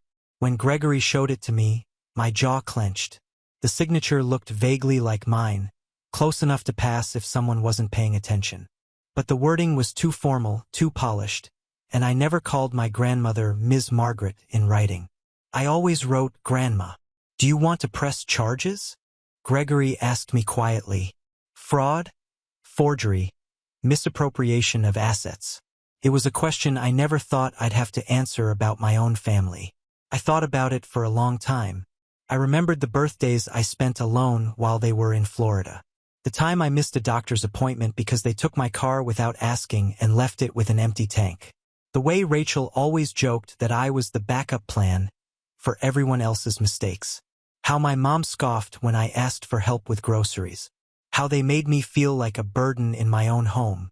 I looked Gregory in the eye. Yes, I said. I do. The next 2 months were a whirlwind. Gregory filed a formal complaint. Aunt Lydia submitted a notarized statement confirming that the money was meant to be split 3 ways, and that she had handed over Ethan's portion under false pretenses. Clara provided the family group email showing how my mother and Rachel coordinated financial decisions. And I provided years of financial records, medical documents, even the voice messages and text threats. When Rachel was served with the notice of pending legal action, she lost her mind. She started calling me nonstop. First, it was pleading, "This will ruin everything. Ethan, please just drop it." Then came the rage. "You're destroying your own family. Grandma would be ashamed of you." Then silence. But what really sealed their fate was what happened during deposition. My mother, flustered and defensive, slipped up. When questioned about the letter I wrote, she admitted on record that she had reworded it a little so it sounded more respectful. That was it. 1 sentence. But it was the crack in the wall. Gregory leaned forward like a lion spotting an opening. So to clarify, the letter wasn't written entirely by Ethan? She tried to backtrack. Well, he said something to that effect. I just made it clearer. Understood, Gregory said with a smile that was almost sympathetic. That's all I needed. From there, it was like dominoes. Rachel's bank records showed multiple payments coming directly from an account connected to the estate. She tried to claim they were loans, but there were no repayment schedules. No notes, just cash transfers labeled, "Thanks again," and "You're the best." The court wasn't impressed. Within 3 weeks, the judgment came through. My parents and sister were ordered to repay my portion of the inheritance plus interest. The total came to nearly $180,000. They were also fined for fraud and ordered to issue a written apology as part of the settlement. The letter had to be handwritten, signed, and filed with the court. But I didn't care about the money, not really. I cared about the truth. Word spread fast. My extended family, who had always seen Rachel as the successful one, started reaching out to me quietly. Cousins I hadn't heard from in years sent messages like, "Good for you," and "I always thought something was off about how they treated you." One even called and said, "I remember your mom bragging about paying off their mortgage in cash and thinking, how the heck did she afford that?" They knew. They all knew something, but no one said anything because, as Clara had put it so plainly, no one wants to cause a rift in the family. But I learned something through all this. Sometimes the rift is already there. You're just the first person brave enough to stop pretending it's not. As for my parents, they moved in with Rachel, which was poetic in a way. She went from lecturing me about enabling them to sharing her guest bathroom and splitting grocery bills. Clara told me, not so quietly, that Rachel was already venting about how they eat like teenagers and leave crumbs everywhere. I didn't respond. I was too busy enjoying the peace. The house is quiet again. The fig tree is starting to bloom, and I've turned the spare room into a reading space with sunlight, a comfy chair, and no tension humming through the walls. I still feel the sting of betrayal sometimes. There are days when I remember a moment from childhood and wonder how deep the favoritism went. But it doesn't hurt like it used to because I fought back. I stood up for myself and I won. Not just the case, but the life I should have had years ago. A few weeks ago, I got a card in the mail. No return address, just a cream envelope with careful handwriting. Inside was a single sentence. I hope one day you can forgive us, Mom. I stared at it for a long time. Then I folded it up and slid it into a drawer. Not because I forgave them, but because I no longer needed to hold on to the hurt. It had already done enough damage. And now I was free. Now on to the next story. Story 7. Beaming. My younger daughter handed my mom her spelling bee award and said, "I saved this just for you." My mom gave a fake smile and said, "You can't earn love with paper." Then she tore it down the middle and tossed it into the bin. My older daughter got angry and said this. I was watching from the sidelines, quietly getting angrier by the second. June was standing beside my mom, holding out the spelling bee certificate with both hands like it was something sacred. Her cheeks were pink, not from embarrassment, but from excitement. She'd won first place that week. Her school-wide spelling bee, 30 kids competing, and she beat them all. She had asked if she could give it to Nana because she wanted her to be proud. She said, "I saved this just for her." I told her then she should be the one to have it. I don't know what I expected. Maybe not a huge reaction, but something, a smile, a hug, maybe even a compliment. Instead, I sat and watched my mother take the certificate like she was being handed a napkin, give it a quick look, and say in that cold, flat voice she uses when she thinks no one will challenge her, "You can't earn love with paper." Then, right in front of all of us, she tore it down the middle and tossed it in the trash bin under the serving table. No one said a word. No gasp, no awkward laugh. Not even my dad, who just reached for his wine like this was all normal. My brother Adam's kids were too busy with their phones to notice. His wife saw it. She always sees everything, but pretended she didn't. And June, she just stood there, still holding the envelope, which was now completely pointless. Her eyes were wide, but she didn't cry. She just looked different, like something had shifted, like something had broken, and she was trying to figure out whether it was small enough to fix or too big to name. I wanted to get up. I wanted to scream at my mom or grab the certificate pieces from the trash or just pull June into my arms. But I didn't move. My whole body felt like it was full of wet cement. But Riley moved. He didn't hesitate. She put her fork down loud enough for the sound to echo and stood up. She looked straight at my mom and said, "Do that again, and I swear I'll tell Mom to cut you off. You don't deserve her help if this is how you treat her kids." The silence that followed was louder than anything I'd heard all night. My mom gave a short, fake laugh like she didn't believe Riley had it in her. Adam kept his eyes on his plate. My dad cleared his throat but didn't say anything. The air felt thick. Riley didn't back down. She didn't yell, didn't get dramatic, just stood next to her little sister like a wall. And I realized she had been waiting. She had been holding all of this in for years, watching how June tried so hard to win love that was never going to be given. Watching how I kept the peace, how I stayed quiet to make things easier. Riley saw everything. He always has. That's when I knew it wasn't just about the certificate. Not even close. This was about years of being second place in a family where love came with strings, conditions, and a scoreboard that never worked in our favor. And I just sat there, still watching from the sidelines, but something had shifted in me, too. It was the first time I actually started to wonder if Riley was right. Maybe it really was time to stop pretending. The ride home felt like being sealed in a vacuum. No one talked. Riley's hand stayed at 10 and 2 on the steering wheel. Her jaw clenched the entire time. June sat behind me, staring out the window like she was somewhere else. I kept glancing back at her through the mirror, hoping she'd meet my eyes, but she didn't. She looked small. Not just young, but smaller, like someone had taken something out of her that couldn't be replaced. I opened my mouth twice to say something. Maybe, "I'm sorry," or "You didn't deserve that," or even just, "Are you okay?" But every version sounded hollow, like it wouldn't be enough. Riley didn't say a single word until we got home. She parked in the driveway and just sat there for a few seconds, keys still in the ignition. Then she said, she humiliated her on purpose. I didn't know what to say, so I stayed quiet. Riley finally looked at me. You helped her pay for their new roof. You paid half the down payment on their stupid car. And she couldn't even pretend to care about June for 5 seconds. Her voice didn't shake. It was steady, almost too calm. That was worse somehow. I told her I wasn't expecting it, that I didn't think my mom would. But Riley cut me off. You didn't think she'd do something like that? Have you met her? I didn't argue. I couldn't, because I had thought she'd do something. Maybe brush it off or make a passive comment. But tearing it up in front of everyone, tossing it like a used napkin? Even I hadn't seen that coming. Riley got out and slammed the door hard enough to make the windows rattle. June followed her in quietly, still holding the empty envelope like she hadn't noticed there was nothing in it anymore. I stayed in the car for a few more minutes. I just sat there in the dark trying to figure out how I got to this point. Helping my parents pay their bills every month while getting told I was raising emotional kids.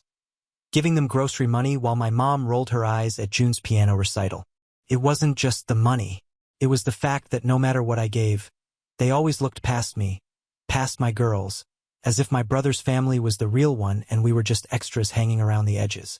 The next morning, while the girls were still asleep, I sat at the kitchen table with my laptop and logged into the joint account I shared with my mom. It was the same account I used when she said her card had been declined, or when their water heater broke, or when Adam suddenly couldn't afford the repair work on their parents' house. I didn't hesitate. I clicked her off, changed the passwords, and removed her name from everything I could without making it a legal war. By lunchtime, I had 3 missed calls. 2 from her, 1 from my dad. I let them go to voicemail. The first one was short, confused. She asked if something was wrong with the bank. The second one was sharper. She said she needed to make a payment and her card wasn't working. Said I should check it right away. The third was colder. She said, if this is about that little scene on Saturday, don't be ridiculous. Kids get their feelings hurt. That's what they do. It's not the end of the world. Still not a word about June. Later that night, Riley came into the kitchen and saw my phone lighting up again. Another call from home. She didn't say anything until the ringing stopped. Then she said, if you change your mind, I won't forgive you. I told her I wasn't going to, that it was done. She nodded, then turned to go back to her room. Right before she left, she added, this isn't the first time. It's just the first time I said something that stayed with me. Because she was right. There had been dozens of moments, maybe more. But I had gotten used to keeping the peace, swallowing it, making excuses, and my girls had noticed. Riley had noticed everything. The next day, Adam texted me. He said, Mom says her card's not working. You good? I replied, tell her I'll mail her the certificate pieces so she can finish the job. He never texted back. That night, I got a call from a number I didn't recognize.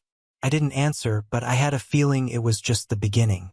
It was 4 days before my mom dropped the act. At first, she pretended it was a bank error. She called, left a message asking if there was some issue on my end. Maybe the account got flagged. Maybe a payment bounced.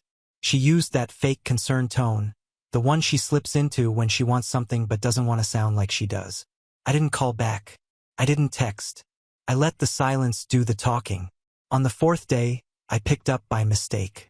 I was making lunch and the phone was buzzing on the counter. I didn't look. I just hit answer like I always used to. Her voice came through sharp, not furious yet, but not soft either. She skipped the pleasantries. So, you're just cutting us off now? I said I wasn't cutting anyone off. I just made a change. She didn't like that. Her voice jumped 2 octaves and turned brittle. She accused me of acting out of emotion. Said I was letting a teenager dictate my finances. She brought up Riley like she was the villain in some family soap opera. You're letting a high schooler manipulate you into punishing your own parents. I told her I wasn't punishing anyone. I said I was setting a boundary. That's when the switch flipped. She called me ungrateful. Said she and Dad had sacrificed for years, that I'd be nowhere without them. Then she said the worst part. You're raising those girls to be fragile. I didn't hang up. I just set the phone down on the counter and walked away. That afternoon, my dad sent me a picture of a gas bill. No context, just the total at the bottom circled in red. I didn't reply. The next day, it was a voicemail.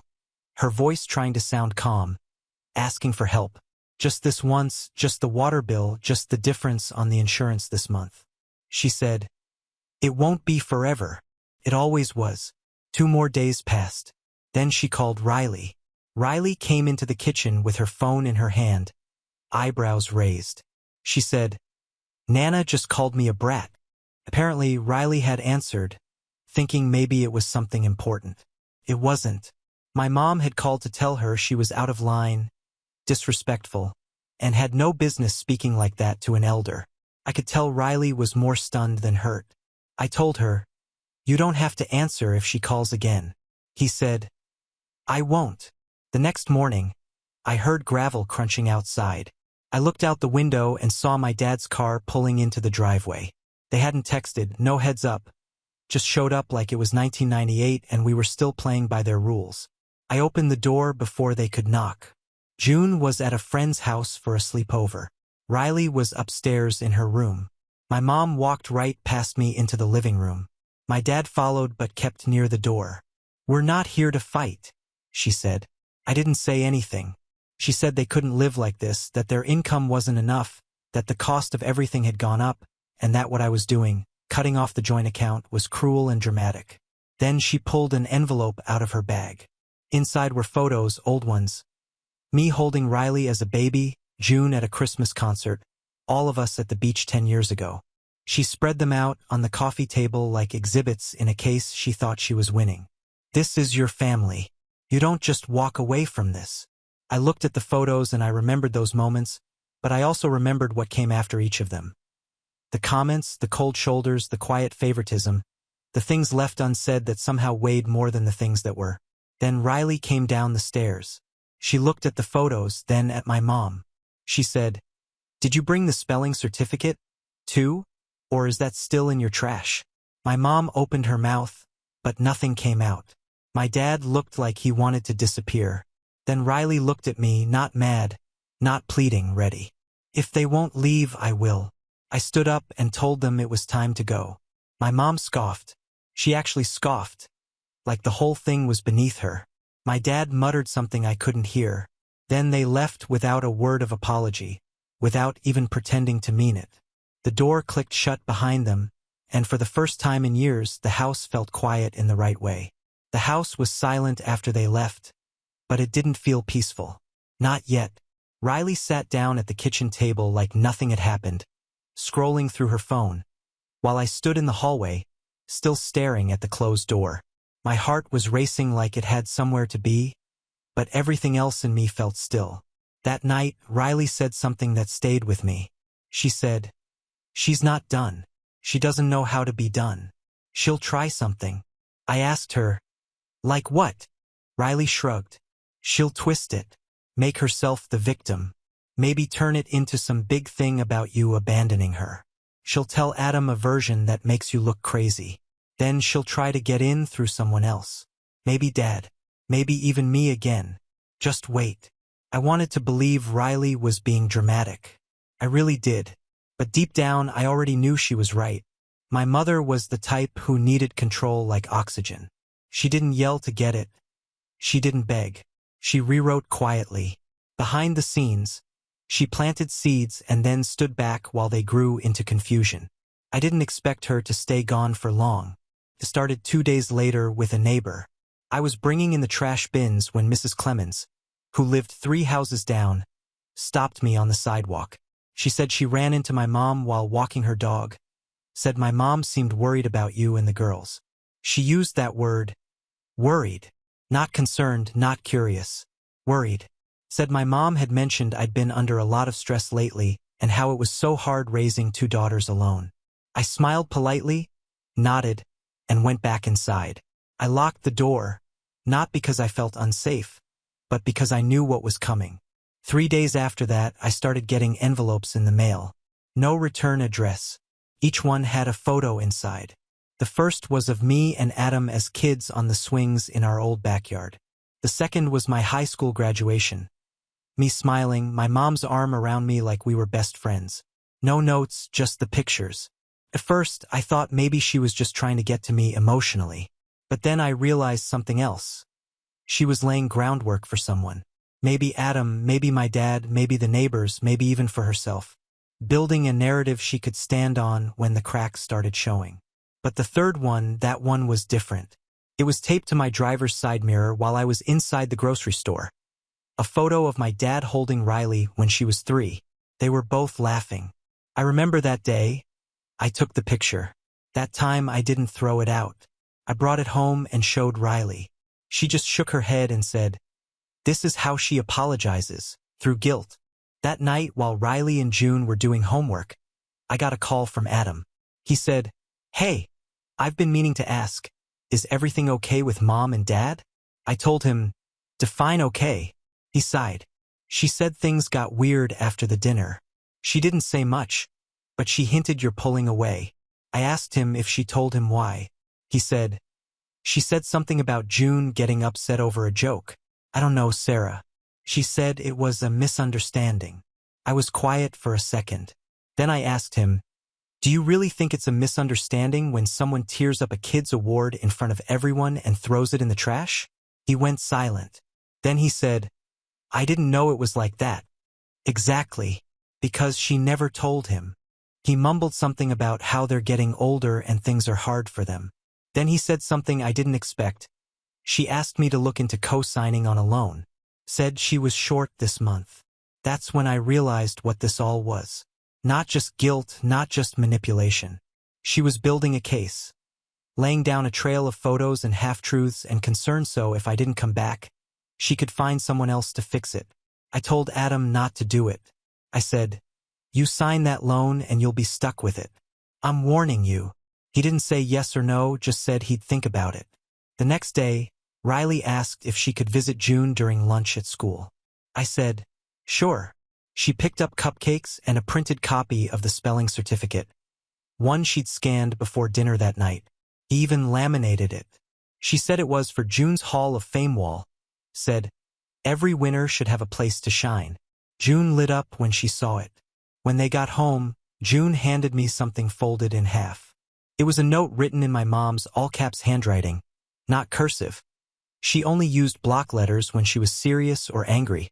It read, "I miss my girls. I'll say sorry if that's what it takes. But we both know this isn't really about the paper. Please think." It hadn't been mailed. It wasn't in an envelope. It had just been in June's cubby at school. I asked June if anyone gave it to her. She said no. It was just there when she came back from recess. That's when I felt something shift again. Not fear, not doubt, but something colder. A line had been crossed and she didn't even see it. She was showing up at my daughter's school, bypassing me, reaching out to an 8-year-old because she couldn't control me. She thought that note would soften me. Didn't. It hardened something. And that was the moment I stopped waiting for an apology, because I knew then she wasn't sorry. He was just regrouping. After the second note showed up at June's school, this time with money folded inside, I knew I couldn't keep pretending this would pass. It was deliberate now, quietly invasive. My mother had crossed into something else entirely. Something I couldn't explain away or soften. She wasn't trying to apologize. She was trying to reassert control the only way she knew how, by reaching around me. The note was in a small white envelope buried in June's backpack between her reading folder and math worksheet.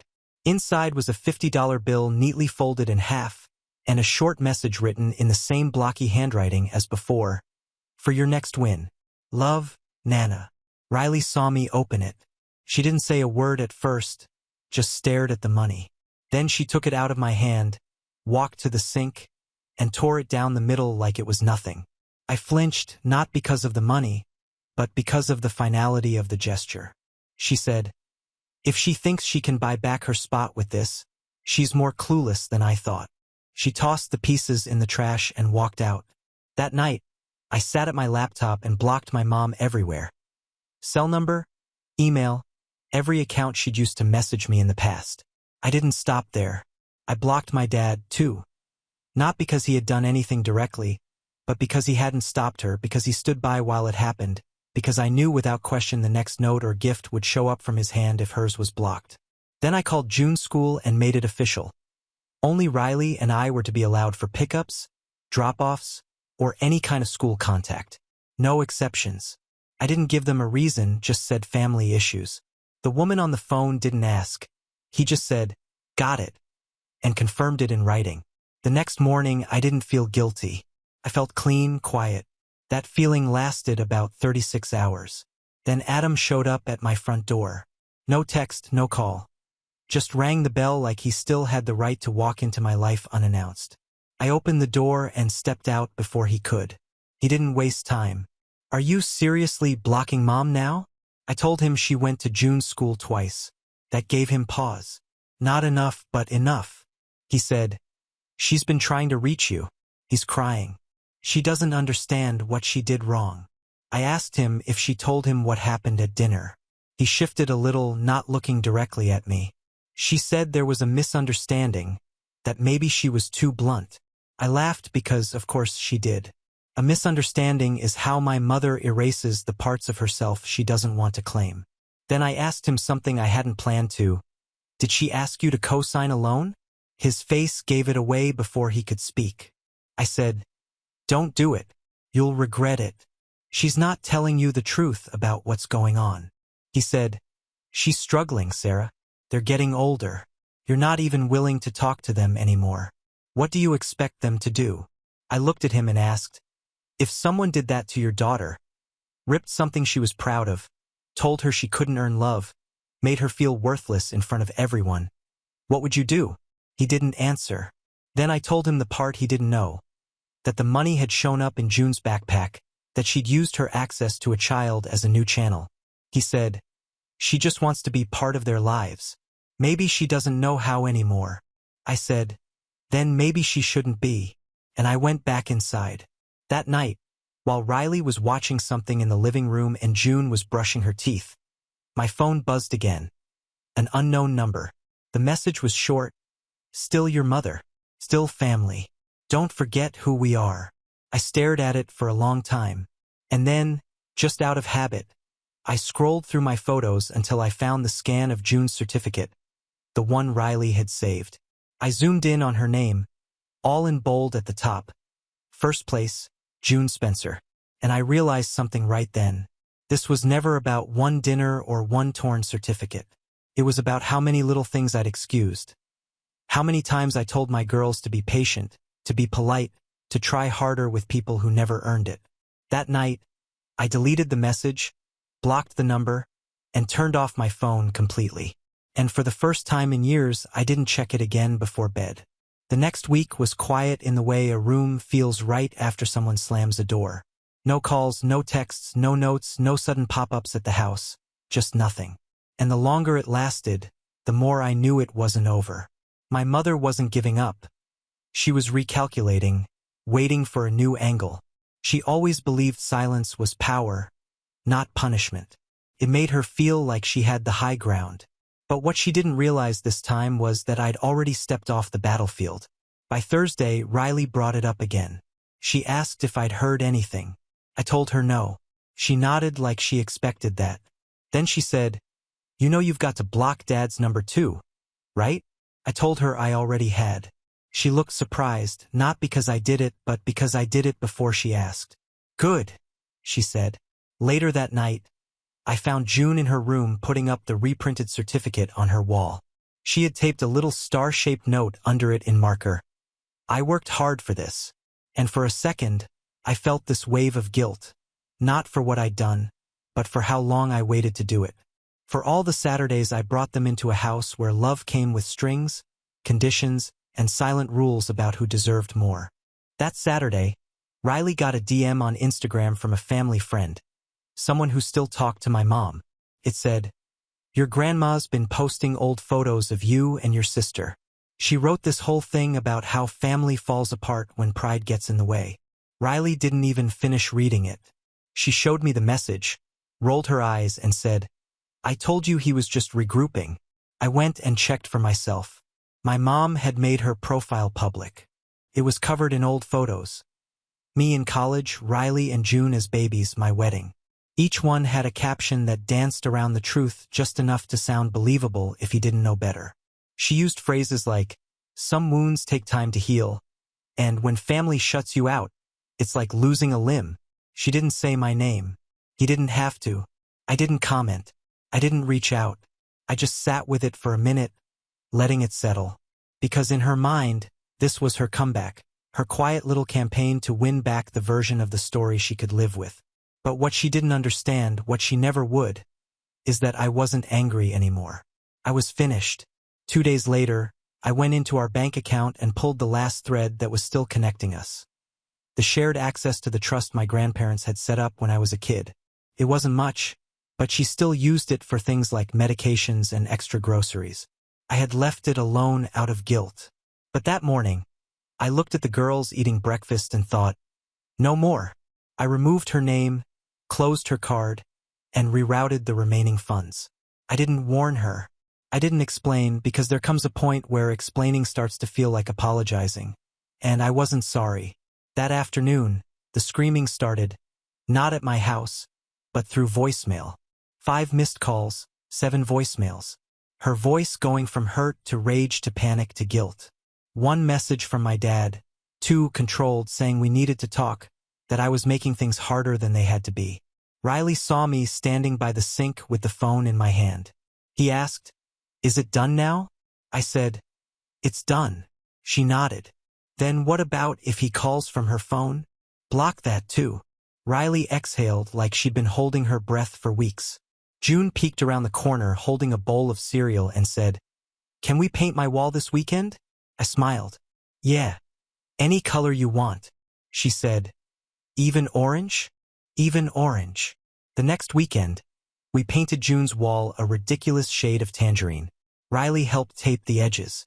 There was music playing, cereal bowls on the floor, and laughter that didn't sound like anyone was pretending.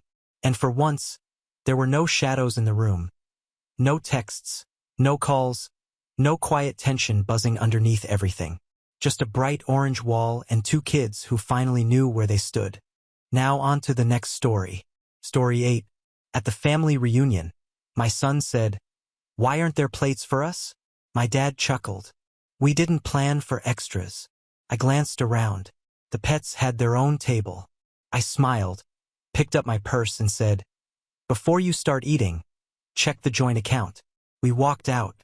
15 minutes later, chaos exploded in the group chat. And later, I wasn't even supposed to be there. If Paige hadn't called me, I wouldn't have gone anywhere near that reunion. I had no reason to. My parents hadn't spoken to me since January. Not a real conversation anyway. Every message was some version of, "Hope you're well," followed by the way, can you help us out with?" and a dollar amount. The only time they ever remembered I existed was when they needed me to fix something for them financially, emotionally, or socially. But then, out of nowhere, Paige called. The same sister I hadn't talked to since that awful Thanksgiving fight. She didn't sound like herself. Her voice was quieter, hesitant. She didn't even try to make small talk. She just said, "You might want to come this year. Things aren't what they seem." No explanation, no apology, just that. And for some reason, I went. Maybe I wanted to see what she meant. Maybe a part of me still hoped my family could act normal for one day. Or maybe I just wanted Jamie to have grandparents again, even if it meant pretending. So we drove down 2.5 hours of silence. Jamie was in the back seat asking what kind of food there'd be. I said, "Probably barbecue, maybe grandma's potato salad." But the whole time, my gut told me this was going to end badly. I just didn't expect it to be that bad. The moment we walked into the backyard, I knew something was off. No one greeted us. Not a single glance our way. Just laughter and clinking cups. My dad was in his usual spot by the grill. My mom was running around taking photos like she was hosting a magazine shoot. And then Jamie tugged on my arm. "Mom," he whispered, "why aren't there plates for us?" At first, I thought he was just being impatient. But then I saw it, too. Every table had name cards. Every person had a place setting except us. Then my dad chuckled from across the yard, loud enough for everyone to hear. "We didn't plan for extras. extras. Like we were some last-minute guests they forgot to account for. Like we weren't family. I looked around again. That's when I saw it. A whole separate table decorated with a gingham tablecloth, little chalkboard name signs, and silver bowls. The pets had their own seats, their own meals. Turkey for the dogs, salmon for the cats. They'd even set out bottled water with the pets' names printed on the labels. And me and my son, had nothing. I stood there for a second watching my mom fix the ribbon on a dog's collar, and I swear something inside me just clicked. I thought about the $6,500 I'd lent them last year for the roof. How my mom cried and said the insurance wouldn't cover it. How she begged me not to tell Paige because it would only cause drama. I transferred the money that same day, no questions asked. I've been waiting for them to pay me back ever since. Now they were serving their golden retriever roast turkey off my money. I didn't say a word. I just smiled, picked up my purse, and looked right at my dad. Before you start eating, check the joint account. Then I turned to Jamie. Let's go. We walked out. No one stopped us. 15 minutes later, sitting in my car, the messages started flooding in. What did you just do? You drained the joint account. We needed that for bills. Everly, you're being petty. Grow up and come back. I didn't respond. I scrolled through the chaos while Jamie ate fries in the back seat. My mom's name kept popping up, then my dad's, then my uncle's. Everyone suddenly had something to say about family loyalty, the same people who watched my kid get ignored like he didn't exist an hour earlier. The next morning, my doorbell rang. My mom stood there with a smile that didn't reach her eyes, holding a plastic box of cookies shaped like bones. She said she had leftovers from the reunion. She actually tried to hand them to me. I just closed the door. By that evening, my phone was on fire again. My dad said I'd humiliated them. My mom said I'd ruined the family event. My uncle said I should apologize. Everyone had an opinion except the one person I wanted to hear from, Paige. Then, late that night, a notification popped up. Her name, just one message. You were right. I stared at it for a long time because if Paige, my mother's favorite, the one who always defended them, was saying that, it meant something had changed. Something big. And for the first time in years, I felt a flicker of curiosity instead of anger. Whatever she knew, I was about to find out. I stared at that message the entire night. You were right. Coming from Paige, that wasn't small. That was seismic. She was the one who told me I overreacted. The one who defended our parents every time I reached a breaking point. The one who called me selfish when I finally said no after a lifetime of yes. Now she was admitting I was right. I didn't reply right away. I didn't trust it. The next morning, she messaged again. Please just talk to me. We met at a diner halfway between our houses. I got there early, sat in the booth by the window and waited. Part of me was still angry. Another part of me was weirdly nervous, like I was about to hear something I couldn't unhear. When Paige walked in, I barely recognized her. No makeup, hoodie, hair pulled back. She looked tired, not just physically, but worn down in that way you only get when you've been holding something in for too long. She sat down, didn't touch the menu, didn't ask how I was, and just started talking. She said she'd been wrong. Not just about the reunion, but about everything. Apparently, not long after I distanced myself, things at the house started getting different. Meaner, quieter, more real. She overheard them talking about me. That I was good for it, and would always come around once she cools off. That they should just keep Jamie close. Send cards, mention him on holidays, keep the door open just enough. She'll always come back for the kid. And then came the worst part. They never planned to pay me back. Not only that, they'd been telling the rest of the family that I offered the money, that I insisted on helping because I make 6 figures now. My mom apparently joked about it at Easter. How generous. I was just throwing money around. Paige said she tried to challenge them on it once and got shut down. She didn't know about the pets table until that day. She was disgusted. She told me she was the one who called me to come because she wanted me to see it for myself. That was her way of waking me up. She wasn't living in a house anymore. She said it was a machine, a system. Everyone had a role. My parents manipulated people like it was a game. Whoever provided the most got praised. Whoever pushed back got cut off, shamed, and talked about behind closed doors. And she was tired. She looked at me and said, "I didn't believe you. I do now." I don't know what I felt in that moment. Not quite vindication, not exactly relief. Maybe just a kind of sad confirmation, like a wound I'd been ignoring had finally been diagnosed. I left the diner feeling heavy. That night, I sat in my room after Jamie went to bed and scrolled through old messages from my parents. Every time they thanked me, every promise to make it right, every little manipulation tucked into smiley face emojis and heart stickers. Then I sent the message, 12 tomorrow. I'll be at the house. If we don't talk, we're done. I waited. Nothing. Not even a thumbs up. I went anyway. My mom opened the door like she'd just seen the mailman. No urgency, no emotion. "Oh," she said. "You were serious?" They didn't even offer me a seat. I stood in the living room and asked them point blank, "Did you lie about the money? About the stories you told everyone else? Did you really say those things about Jamie?" My dad looked annoyed, like I was wasting his afternoon. He said I was taking everything the wrong way, that they didn't lie. They just didn't explain every detail. My mom said, "You're still on about the money?" That was it. I told them I was done for real this time. No more calls. No more help. No more pretending we're a normal family. And if they ever tried to pull Jamie into this again, if they even sent him a postcard without asking, I'd consider it harassment. They didn't take it seriously, but they would, because I was finally ready to stop playing the good daughter. I thought that conversation at the house would be the end of it. Naively, I believed if I stood my ground, they'd finally get it. That I wasn't bluffing anymore. That I was done being the reliable daughter who just needed to cool off. But with people like them, silence isn't surrender. It's strategy. First, they stayed quiet. No messages, no calls. I wasn't about to reach out, and Jamie didn't ask about them. He knew something was off, though he didn't say it. He just stayed close to me, especially in the evenings, like he could sense the tension lingering under everything. Then 3 days later, Paige sent me a screenshot. It was from Facebook. My mom had posted an old photo of her and Jamie from Christmas 2 years ago, one of the ones I took. Jamie was in a red sweater, frosting on his nose, sitting on her lap in front of the tree.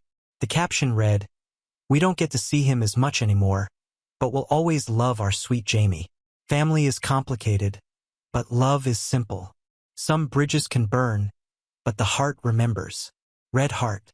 It was perfect, polished, just vague enough to pull sympathy from anyone who didn't know better. The comments were full of people saying, "Stay strong," and "He'll come back around." She'd done it again. Flipped the narrative before I even had the chance to defend myself. I didn't comment. I didn't even like the post. I just stared at it and felt this slow, familiar burn crawl into my chest. Then Paige texted again. "He's already calling people. Said you lost it at the reunion and she doesn't know what happened to you." Apparently, our parents had told Aunt Marlene I was going through a stress episode, that I was being overprotective of Jamie and overly fixated on money. They were rewriting everything, making it sound like I had cut them off on a whim and they were just too confused, loving grandparents trying to stay in their grandson's life. I started saving screenshots, page-forwarded messages, voice notes, everything. The next week was quiet. Jamie had soccer practice, I stayed late at work, and we slipped into something close to normal. Then, on a Wednesday afternoon, everything snapped. I pulled into the school pickup line at 3 o'clock like always. Waited 10 minutes, then 15. No Jamie. Finally, I parked and went inside. The receptionist smiled like everything was fine. "He already left," she said. "Picked up at 2:15. Your parents signed him out." For a second, I couldn't speak. "They're listed as emergency contacts," she added. "They had ID. We double-checked." My heart felt like it stopped. I ran back to the car shaking. Called my mom, no answer. Called my dad, nothing. Then I called Paige. She picked up immediately. "I think they took him home," she said. "I'm on my way there. I think they're trying to fix this by making it look like one big misunderstanding." I didn't even respond. Just drove. I ran 3 red lights and didn't care. When I got to the house, I didn't knock. I shoved the door open and there they were. My parents sitting on the couch, Jamie between them holding a cookie in one hand and looking pale. Not scared exactly, more confused. The second he saw me, he jumped up. I grabbed his hand and turned to them. I wasn't yelling. I wasn't crying. I was dead calm. I told them very clearly that if they ever took Jamie without my permission again, I would call the police. I wasn't threatening. I wasn't bluffing. I meant it. My dad stood up like he wanted to argue. My mom tried to smooth it over. We just wanted some time with him, she said. You've been so distant. I said nothing. We thought if we showed him how much we care. I cut her off. You took my son without telling me. She opened her mouth, then closed it again. Jamie stayed close to my side the whole walk to the car. When we got in, he didn't ask questions. He didn't say anything at all until we were pulling into our driveway. Then he said quietly, I didn't want to go with them, but they said you were okay with it. I gripped the steering wheel tighter. I looked him in the eye and told him the truth. I wasn't. He nodded, said nothing else.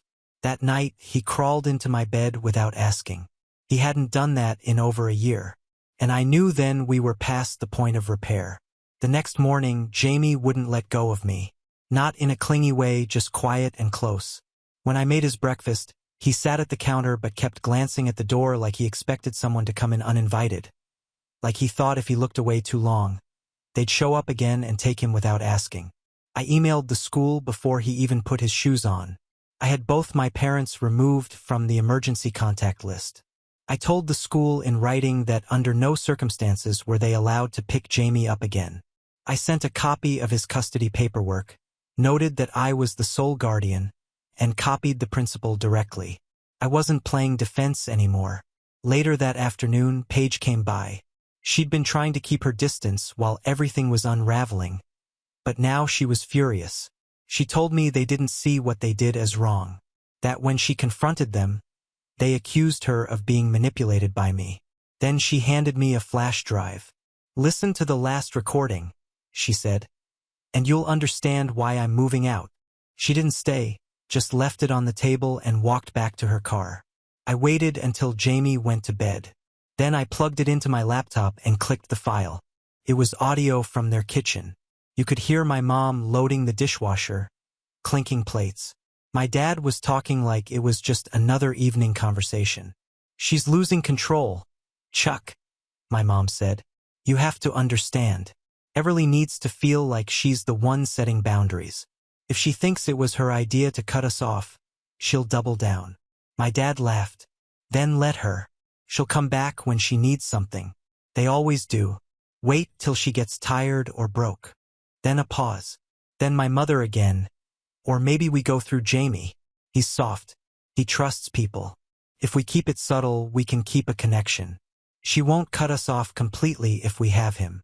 I felt something snap in my chest. Not anger, not grief. Something colder, final. They weren't just selfish. They were strategic, calculated. My own parents talking about me like I was some broken vending machine they could smack until the money came out. And Jamie, my kid, was a bargaining chip in their plan. I didn't sleep that night. I stayed up going over every conversation from the past year, every innocent request, every emotional moment that had strings attached. I woke up at 6 o'clock, called a realtor, and said I was ready to list the house. It wasn't even about the neighborhood anymore. It wasn't about the memories. It was about space. I needed real, physical distance. I wanted a new zip code where no one could just drop by. By 10 o'clock, my decision was made. I was moving. That same day, while Jamie was at school and I was on the phone with the realtor, I got a message from my dad. No words, just a video. I opened it. It was a clip of Jamie playing in their backyard from over a year ago. He was laughing, running through a sprinkler, barefoot and carefree. The video ended with my dad's voice off camera saying, "That's our boy." No caption, no explanation. I stared at the screen and realized they still didn't get it. They thought this was some kind of emotional leverage, that showing me a cute memory would soften me. Instead, it just made me feel sick. I blocked both of them on everything. Phone, email, social media. Locked down Jamie's school contacts. double-checked the cameras at my front door, and made an appointment to change my locks. Then I sat down and told Jamie the truth. Not everything, but enough. I told him we were moving, that his aunt was going to come with us, that we were going to make a new home together. Somewhere safe, somewhere peaceful, somewhere no one could take him without my permission. He just nodded. And then he said something I didn't expect. "Can we have a dog?" I stared at him, then laughed. The first real laugh in weeks. "Yeah," I said. "We can have a dog." The for sale sign went up 3 days later. Jamie helped me tape up boxes. Paige came every afternoon after work carrying iced coffees and bubble wrap like we were in the middle of some oddly satisfying group project. Felt good having her there. Steady, no judgment, no drama. She'd found a small guest house in the nearby city we were moving to. The plan was simple. She'd move in with us for a while, help with Jamie, and rebuild her own life too. After everything we'd both been through under that roof, starting fresh didn't sound like a luxury. It sounded like survival. By the end of the week, the house was halfway packed. The dog adoption appointment was set. Jamie was drawing pictures of doghouses and asking questions about chew toys. Then the doorbell rang. I checked the camera on my phone before I even got up from the floor. It was my dad, alone. I didn't move. I didn't even blink. Just watched him standing there holding something. A manila envelope. He rang again. Then he pulled out a folded sheet of paper and held it up to the camera. The words were written in thick black marker. "Just read it, please." I opened the door but didn't say a word. He tried to hand me the envelope. I didn't take it. "I just want to explain," he said. I didn't speak. He looked tired, like he hadn't shaved in days. There was none of the smugness I was used to, just desperation. Then he said something that almost made me laugh. "Your mother is really hurt by all this. Like I was supposed to care. Like her pain was the priority after everything." I finally took the envelope just to end the moment, closed the door, and locked it. Paige was sitting on the couch holding Jamie's sketch pad. She didn't ask what happened, just nodded like she already knew. I opened it after Jamie went to bed. Inside was a handwritten letter, 3 pages long. The first was full of vague regrets. "We didn't realize we were hurting you. We only wanted to stay connected." The usual spin. But on the second page, it shifted. They needed money again. Apparently, the credit card debt had grown worse. The roof repairs weren't finished. They were considering selling their house, but the realtor said it wouldn't pass inspection. And then the line that froze me. "We were hoping you might reconsider the $6,500 as a gift. It meant a lot to us. A gift, not a loan. A gift." They wanted me to believe the whole thing was just me being generous so they could skip the part where they ever lied. And the kicker was at the very end, scribbled almost as an afterthought. "P.S. Please don't punish Jamie by keeping him from us. He loves us. We miss him." That was the moment I knew without any doubt they weren't sorry. They weren't reflective. They were scrambling. It was never about love. It was about access, control, optics. They missed being able to use Jamie as a connection to me. They missed the money, the convenience, the image of being grandparents without the responsibility of acting like one. I tossed the letter into the box labeled Shred. I didn't even bother showing it to Paige. 2 days later, I got a call from the school. Someone had shown up asking to have lunch with Jamie. It wasn't my parents this time. It was my aunt, the same one who commented "Red Heart, stay strong" on my mom's Facebook post. I drove there immediately, pulled the principal aside, and explained everything. She was horrified. She said she'd make sure Jamie was never pulled out of class again by anyone but me or Paige. That night, Paige came into my room and asked the question I'd been avoiding. "Are we safe here until the move?" I didn't answer. I just opened the laptop and booked a hotel. 2 rooms, 3 nights, far enough away that no one would find us unless I told them where we were. I left a note on the fridge for the realtor in case someone showed up. We left the next morning. I looked at our house one last time in the rearview mirror and didn't feel a single thing. The hotel was quiet, one of those extended stay places with a kitchenette, beige curtains, and nothing on the walls. Sterile, temporary, but for the first time in months, I slept through the night. Jamie curled up in the second bed with his new stuffed dog, and Paige stayed next door. We didn't talk much those first 2 days, we just existed. On the third night, while Jamie watched cartoons, Paige knocked once and came in. "I found a place," she said. It was a duplex in the same neighborhood as our new house. Smaller but cute. A porch, a yard. She said it was close enough that she could walk over whenever, but far enough that we could have our own space. I hugged her before I even responded. We moved into the new house 2 weeks later. The air smelled like fresh paint and clean carpet. Jamie picked the smaller room, the one with the slanted ceiling, and started pinning drawings of dogs to the wall. The very next day, we adopted a mutt named Penny from a local shelter. Brown and white, ears too big for her head, and more love in her eyes than I'd seen in a long time. Jamie was obsessed. He slept on the floor next to her the first night. For a while, it was peaceful. My parents didn't know the new address. I made sure of it. We didn't share it online. Jamie's school was updated, his records locked down tight. Felt like we were rebuilding something real, something ours. Then one afternoon, Jamie brought home a handmade card from school. A red construction paper heart with glitter glued to the edges. Inside, scribbled in pencil. "To Grandma and Grandpa, I miss you." I felt my stomach twist. I didn't ask who told him to write it. I didn't ask if it was his teacher's idea or something the class did together. I just smiled and said, "It's nice." That night, when he was asleep, I sat on the porch with Paige and told her about the card. She lit a cigarette and said, "You're not cruel for protecting him." And I knew she was right. But still, there was a part of me, some stubborn daughter part, that wondered if I was being too harsh. Maybe somehow they changed. Maybe by now they understood.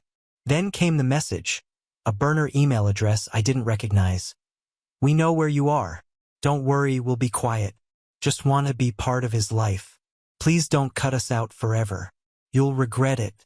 Families always come back together in the end." There was no signature, but I didn't need one. I called the school again, told them we needed another layer of security. Then I printed the email and saved it in a folder labeled, "If they try again." And just when I thought that might be the last straw, they crossed one final line. Jamie had an after-school club every Thursday. He loved it, science experiments and puzzles. I picked him up at 4:15 just like always. Except one Thursday, I got there at 4:10 and he wasn't there. Not in the classroom, not in the gym, not in the office. My heart stopped. They said someone called pretending to be me, said there was a family emergency. The substitute on duty, someone knew, believed it and let him leave with a woman who looked just like his grandmother. My body went cold. I called Paige.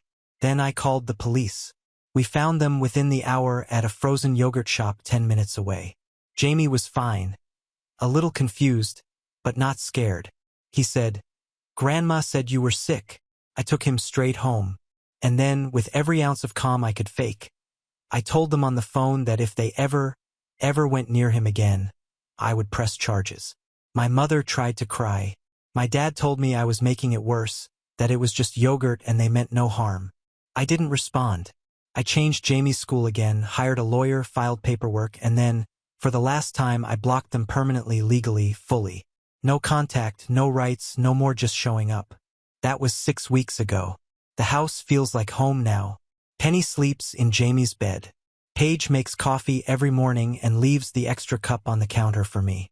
Jamie is thriving, no nightmares, no hesitation at drop-off. He doesn't ask about them anymore. And as for me, I'm lighter. Not because I've forgiven them, but because I finally stopped expecting them to be someone they're not. The truth is, sometimes family is something you have to walk away from to survive. And sometimes your real family shows up in the form of a tired sister with good intentions, a mutt with floppy ears, and a kid who still believes in better days. Me? I'm finally done. This chapter is closed forever. Now on to the next story. Story 9. Dad wrote, "Don't call us. Don't visit. You're cut off." My sister liked the message. I replied, "Perfect. I'll cancel the auto payments first thing tomorrow." By midnight, the chat turned into a storm of missed calls and screaming texts. My name is Abigail. I'm 29, and this is my story about how my dad sent me a 10-word message that cut me off from the family. how my sister applauded it, and how my quiet reply turned the whole thing into chaos before the night was over. What none of them knew was that I had just come back from lunch with Grandpa, and he was done watching them use me. The message came in at 6:42 p.m. on a Tuesday. I was folding laundry, thinking about nothing important. Then I looked down at my phone. Don't call us. Don't visit. You're cut off. Dad. I blinked, sat there a second, and then saw my sister, Lindsay Hart, react to it like it was a joke between friends. She followed it up with one word, finally, and that told me everything I needed to know. It wasn't just Dad. It was all three of them, my mom, Lindsay, and him. They must have had a full family meeting about this. No one even tried to call before sending it. I could have said a lot. I didn't. I just typed back, perfect. I'll cancel the auto payments first thing tomorrow. I swear I could feel the shift from silence to panic through the phone screen because here's what they didn't want to admit. I'd been paying for almost everything. Utilities, the internet, groceries. Some months, I covered their property taxes. Last December, I gave Lindsay $300 a month just so she wouldn't call crying about needing it to finish her brand deals. My parents stopped working around the time I was in college. Dad quit his job first, then Mom a few years later. They said they were just tired of the grind and wanted peace. Somehow, that peace involved me footing the bills while they lived rent-free in a house they didn't even own. They made me feel like it was my duty, like I owed it to them. The only person I ever talked to about it was Grandpa. Just the weekend before, we'd gone to lunch. I hadn't meant to bring any of it up, but I did quietly, almost like I was ashamed. He listened, never interrupted. Then he told me to stop, not slow down, not reduce. I thought he was joking. He wasn't. The part they didn't know until the next day was that the house my parents lived in, the one I thought had been signed over to them years ago, was still his. He never transferred ownership. He just let them live there. He gave them a chance to be adults when they were still in their 40s. They took it as a permanent vacation. That night, after I replied to Dad's message, my phone blew up. By midnight, I had 14 missed calls and over 30 texts. Mom said I was heartless. Lindsay accused me of financial abuse. Dad texted me at 2 a.m. asking what kind of daughter abandons her family. But by then it was too late. Grandpa had already made up his mind. What happened over the next few days changed everything. Not just for me, but for them too. And they had no idea the storm that was coming. The morning after that text storm felt unreal. I barely slept, my phone buzzing half the night with missed calls, messages, and voicemails I didn't even bother listening to. Grandpa had told me to come over first thing in the morning, so I did. His house was quiet, warm, and smelled like coffee. He didn't make small talk. He didn't even ask how I was holding up. He just pushed a thick manila folder across the table and told me to open it. Inside were papers older than me. Property deeds, notarized documents, tax statements. I skimmed the first few pages without really absorbing anything. Then I saw it, the address. The house my parents and sister had been living in for 12 years. My family's forever home. The one they acted like they owned, but it wasn't theirs. It was Grandpa's. It had always been Grandpa's. I looked at him, speechless. He started explaining matter-of-factly. Back in 2013, my parents were supposedly in a rough patch. Dad had quit his job. Mom said she couldn't handle working anymore. Lindsay was still in college. They'd asked to stay at Grandpa's property for a few months. He agreed, thinking they'd recover. Maybe they'd start paying a little rent or pitch in for taxes once they got back on their feet. That was 12 years ago. They'd never paid a cent. They'd never even said thank you. Over time, they started acting like the house was theirs, and Grandpa was just an annoying old man they tolerated on holidays. Last Christmas, Mom told him to eat before you come. When he asked if she wanted him to bring food, he didn't tell me any of this before. He'd just been quietly watching until last weekend, until I told him the truth about the bills I'd been covering. Then he pointed to the last page in the folder. A legal notice of occupancy termination. Dated, signed, certified, already prepared. 3 envelopes. One for my parents, one for Lindsay, and one for other adult occupants. Because legally, Lindsay counted as a dependent tenant. He said they'd had more than enough time to stand on their own feet. He said it was time they remembered what real life cost. And he said something else that made me go cold. They won't thank you for what you've done for them. They'll hate you for stopping. I asked him if he was sure about all this. He said he'd never been more sure of anything. That this wasn't revenge. It was accountability. He wasn't doing this for me. He was doing it because it was right. That afternoon, the letters went out. First, silence. Then, by early evening, my phone started blowing up again. Lindsay posted a screenshot of the letter to her Instagram story with a crying emoji and the caption, "We're being thrown out of our own home like garbage. Broken heart, broken heart." That's how everyone in the family found out. Not from them directly, but from a curated Instagram story. By dinner, my phone was ringing nonstop. Aunt Julie called first, then Uncle Tom, then my cousin Megan. All of them asking what was happening. All of them confused, some of them angry. I told them the truth. I told them my parents hadn't paid for a roof over their heads in over a decade. I told them I'd been covering the utilities and groceries for years. I told them Grandpa never signed over the house and that he'd finally had enough. At first, there was silence. Then the responses started. Julie said she'd always wondered how they were affording to live like that. Megan admitted she thought my parents were just good with money. Tom said he wasn't surprised at all. But Lindsay didn't stop. That night, she left me a voicemail sobbing, accusing me of destroying her life. My mom texted me paragraphs about how I was a traitor. My dad sent me just 3 words, "You did this." But I hadn't done anything. Not really. I had just stopped paying. The next day, things went from private to public. My mother decided to escalate in a way none of us expected, and it dragged the entire extended family straight into the fight. And that was the moment everything stopped being just a family drama and turned into a spectacle. I woke up the next morning to a text from my cousin Megan that just said, "Have you seen Facebook?" I hadn't checked it in days. I logged in, and the first thing I saw was a public post from my mom.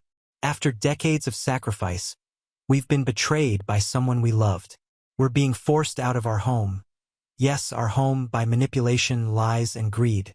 Please respect our privacy while we figure out how to survive this. Below the post was a photo of the house taken in soft morning light, as if they were being torn from a cozy, sacred family shrine. Comments were pouring in. Neighbors, distant relatives, old church friends. Words like, disgusting, heartbreaking. How could anyone do this to their own family? My name wasn't in the post, but it didn't have to be. Lindsay had already made sure everyone knew who the villain was. She posted a screenshot of a Venmo request I'd sent her months ago for $200 for utilities. She wrote under it, "This is what family looks like when they only care about money. #unbelievable #hurt. Then came the DMs. Strangers, distant cousins I hadn't spoken to in years. People accusing me of kicking my parents out onto the street, of destroying the family. One woman, I think she used to babysit me, called me a parasite. I didn't respond to any of it, but Grandpa did. The next morning, he sent an email to the entire family. I didn't know he even used email like that, but he did, and he used it well. The email was titled Facts Regarding the Residence at 2485 Cedar Hollow. He laid it out like a court document. No emotion, no name-calling, just bullet points. The property is legally and solely owned by me, William Pierce. I permitted my son and his family to live there rent-free since 2013. They have not paid utilities, taxes, or maintenance for over 10 years. My granddaughter Abigail has been covering these costs out of her own pocket for at least the last 4 years without reimbursement or acknowledgement. No legal or verbal agreement has ever been made transferring ownership of the home. I have issued a legal 60-day notice for them to vacate. This decision was mine and mine alone." He ended the email with one sentence. "Being family does not exempt anyone from responsibility. That shut some people up, but not my mom." The next week, she went to the local church, the same one she hadn't attended in 3 years, and stood up during the prayer request portion of the service to ask for spiritual support because her children had turned against her, and she was about to be homeless. A woman from the church, Mrs. Allen, who taught my Sunday school when I was 8, called Grandpa the next day and asked what was going on. He told her. She apologized to him. That's when something completely unexpected happened. 2 days later, someone slipped a handwritten letter into my apartment mailbox. It wasn't signed. Inside was a copy of a printed Facebook post that Lindsay had made and quickly deleted, complaining about how she wasn't about to get a job just because some old man wants to play judge. Below it, the note just said, "You should keep this. People are watching." I don't know who sent it, but it meant one thing. Not everyone was buying their story. And then, out of nowhere, I got a message request from someone I hadn't spoken to since high school. Someone who somehow was about to become part of all this in a way I never saw coming. That message changed the entire direction of this fight. And it gave Grandpa an idea he probably shouldn't have had. But I'm glad he did. The message came from Adam Ree. We sat next to each other in sophomore year biology. Barely spoke back then. He moved to Texas after graduation. I hadn't seen his name in almost 12 years. His message said, "Hey, this is random, but I think I stayed in your parents' house through Airbnb back in March. Recognized the kitchen from your sister's stories. Didn't realize it was your family until now. Airbnb." I read the message 3 times before it made sense. Apparently, my parents had been secretly renting out the basement and part of the upstairs on and off for months. Adam stayed there during a work trip and said it looked like a normal short-term rental. Private entrance, keypad lock, little welcome sign that said, Cedar Hollow Retreat. Lindsay was listed as the host under a fake name. She even left him a guest book to sign. I asked him if he still had proof. He did. He sent me screenshots of the listing, the message history, and his receipt, all of it linked directly back to Lindsay's email. The photos in the listing showed rooms in the house that Grandpa still owned, rooms he had never given permission to rent, rooms I had assumed were just being used for storage or guests. When I told Grandpa, he didn't even blink. He said, "Go get the guest book." We didn't know if it still existed, but if Lindsay had left a paper trail of cash income while living rent-free, it would change everything legally. Because not only was she living in a house she didn't own, she was profiting off it. And that made things complicated for her. I texted Lindsay, said I was coming by to pick up some of my old stuff. She replied with just one word, "Fine." I didn't even want anything from the house. I just wanted to get inside. The front door was open when I arrived. She wasn't home. Mom was in the kitchen, her back turned, pretending to be busy. She didn't speak. I didn't either. I walked downstairs to the basement, and it felt like walking into someone else's house entirely. There were hotel-style welcome signs, a wall-mounted brochure holder, a digital thermostat, and a locked cabinet labeled "Supplies. Do not touch." I opened drawers, searched under furniture. Nothing. Then I found a box behind the washing machine. Inside, sheets, extra Wi-Fi passwords, blank feedback forms, and the guest book. It was full. Pages and pages of dates, names, little reviews. Thanks for the peaceful stay. Love the location. Very cozy.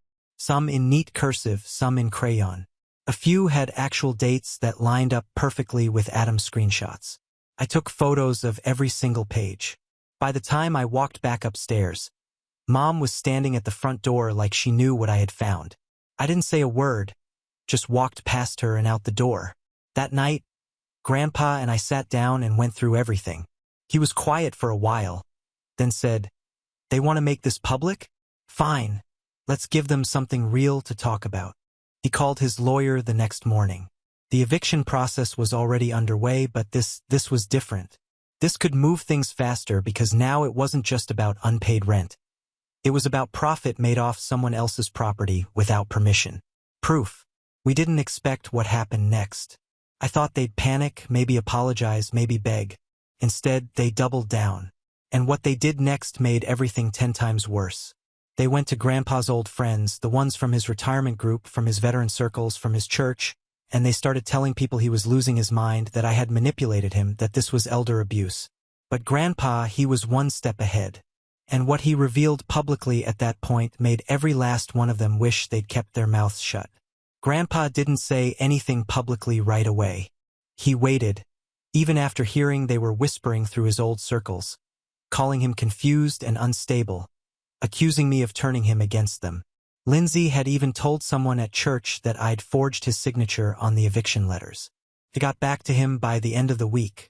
I was furious, but Grandpa was calm. Too calm. He told me to be patient. Then, a few days later, he invited a few of his oldest friends over for coffee. 4 of them, people he'd known for decades. They showed up one by one, sat in his living room. All of them had heard some version of the story through gossip, but none of them knew what was actually happening. He sat them down and handed each of them a printed packet. Inside, copies of the house deed showing he was still the legal owner, the guest book photos, screenshots of the Airbnb listing, a list of expenses I'd covered with bank statements to match, and, at the very end, a notarized letter from his doctor dated last month stating that he was of sound mind and fully capable of managing his own legal and financial affairs. He told them very plainly that he'd made a mistake giving his son and daughter-in-law over a decade of free housing, and he wasn't going to spend his final years cleaning up after people who didn't think they owed him so much as a thank you. They were quiet when they left, but within a day the rumors stopped dead. Just like that. It was like someone hit a mute button on the whole family drama. By the end of that week, Grandpa's lawyer filed to have the 60-day notice legally enforced and shortened due to unauthorized subleasing and income abuse. The court sided with him, gave them 14 days. 2 weeks. I don't know what I expected when they found out. Screaming? Maybe a showdown at Grandpa's door? But what I got was silence. Complete silence. No more calls. No texts.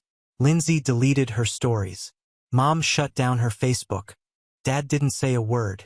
I drove past the house a few days later and saw the garage open. Cardboard boxes everywhere. Tape. Old blankets draped over furniture. They were packing. It was actually happening. On the final day, I didn't go over there. Grandpa didn't either. We didn't need to. A neighbor texted him that they left early in the morning. Faces tight, barely speaking to each other. The car was loaded in silence. No one waved. No one said goodbye. They left the house key on the porch, tucked under a cracked flower pot. Later that afternoon, Grandpa asked if I wanted to move in. Just like that, told me the house was mine if I wanted it. I looked around his kitchen, the folder still sitting on the table. I told him, no, I like my apartment. I liked paying for my own life. I didn't want that house. Not even with new paint and different memories. He nodded, said that made him proud. And then he told me something I'll never forget. Now they get to live like normal people. Go to work. Pay rent. Try. It wasn't mean. It wasn't bitter.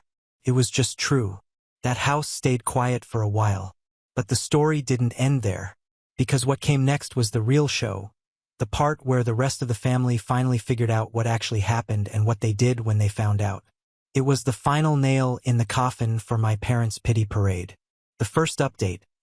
It took almost 3 weeks before the rest of the family caught up to what really happened. The smear campaign didn't last. The whispers dried up, and eventually curiosity took over. People wanted to know why my parents suddenly moved out of the house they'd lived in for over a decade and why Lindsay, the self-proclaimed digital entrepreneur, was posting Instagram stories from different living rooms every few days. They weren't talking anymore. No updates, no drama, just quiet. And that silence started making people ask questions. Then came the barbecue. Aunt Julie hosted it, her annual fall get-together, the kind of event where all the folding chairs came out and the paper plates got soggy from baked beans. Grandpa was invited but passed. He said the only thing he wanted to grill that day was a steak at home. I decided to go. The moment I walked into that backyard, I knew most of them had heard something. A few people looked at me like I was a ghost. Others just avoided eye contact altogether. Cousin Jacob was the first to say anything real. He leaned in and asked quietly, "So, I guess they're really out, huh?" I nodded. He shook his head like he didn't quite believe it. Then he told me something I hadn't heard yet.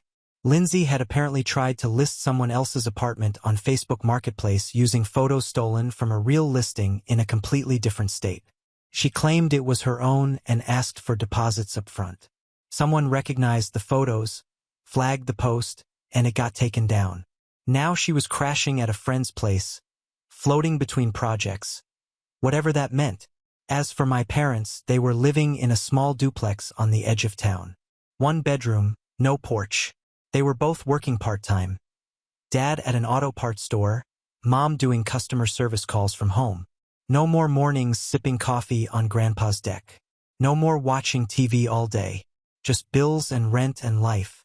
Julie pulled me aside near the end of the barbecue. She was blunt. Said at first she didn't know what to believe, but once Grandpa's email came out and people started putting together how long it had all gone on, the picture changed. She said the family felt lied to, manipulated. Said my mom had been calling people to clarify the situation and it only made it worse because nothing spreads faster than desperation disguised as damage control. The most surreal moment came 2 days later. Grandpa and I were sitting on his back porch. He'd started planting again, filling the raised beds with fall vegetables. Where old rusted patio furniture and junk used to sit, there was now space, clean, open space. He asked if I wanted to keep the house now that it was empty. I told him again, no, that house was never mine, not in the way it counted. It was a place full of memories that didn't belong to me. And I liked my life now, quiet, balanced mine. He nodded. No argument. Then he said something I still think about. Sometimes it's not the people who leave that bring peace. It's the ones you finally let go of.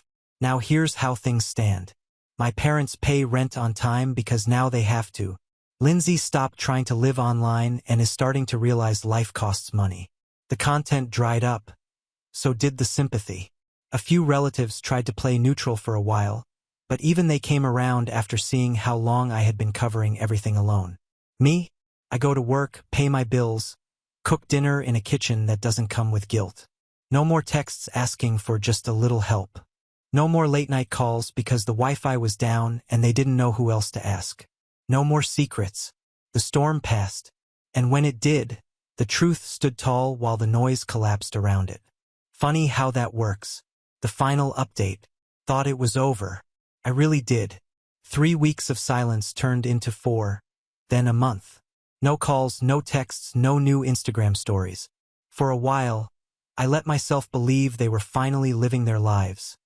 Quietly, bitterly, but independently. I wasn't expecting a thank you. I wasn't waiting for an apology. I just wanted the peace to last. And then, last Thursday, an envelope showed up in my mailbox. No return address, just my name. Inside was a handwritten letter. Not from my mom, not from Lindsay, from my dad. For full pages of what I can only describe as the most calculated manipulation I've ever read.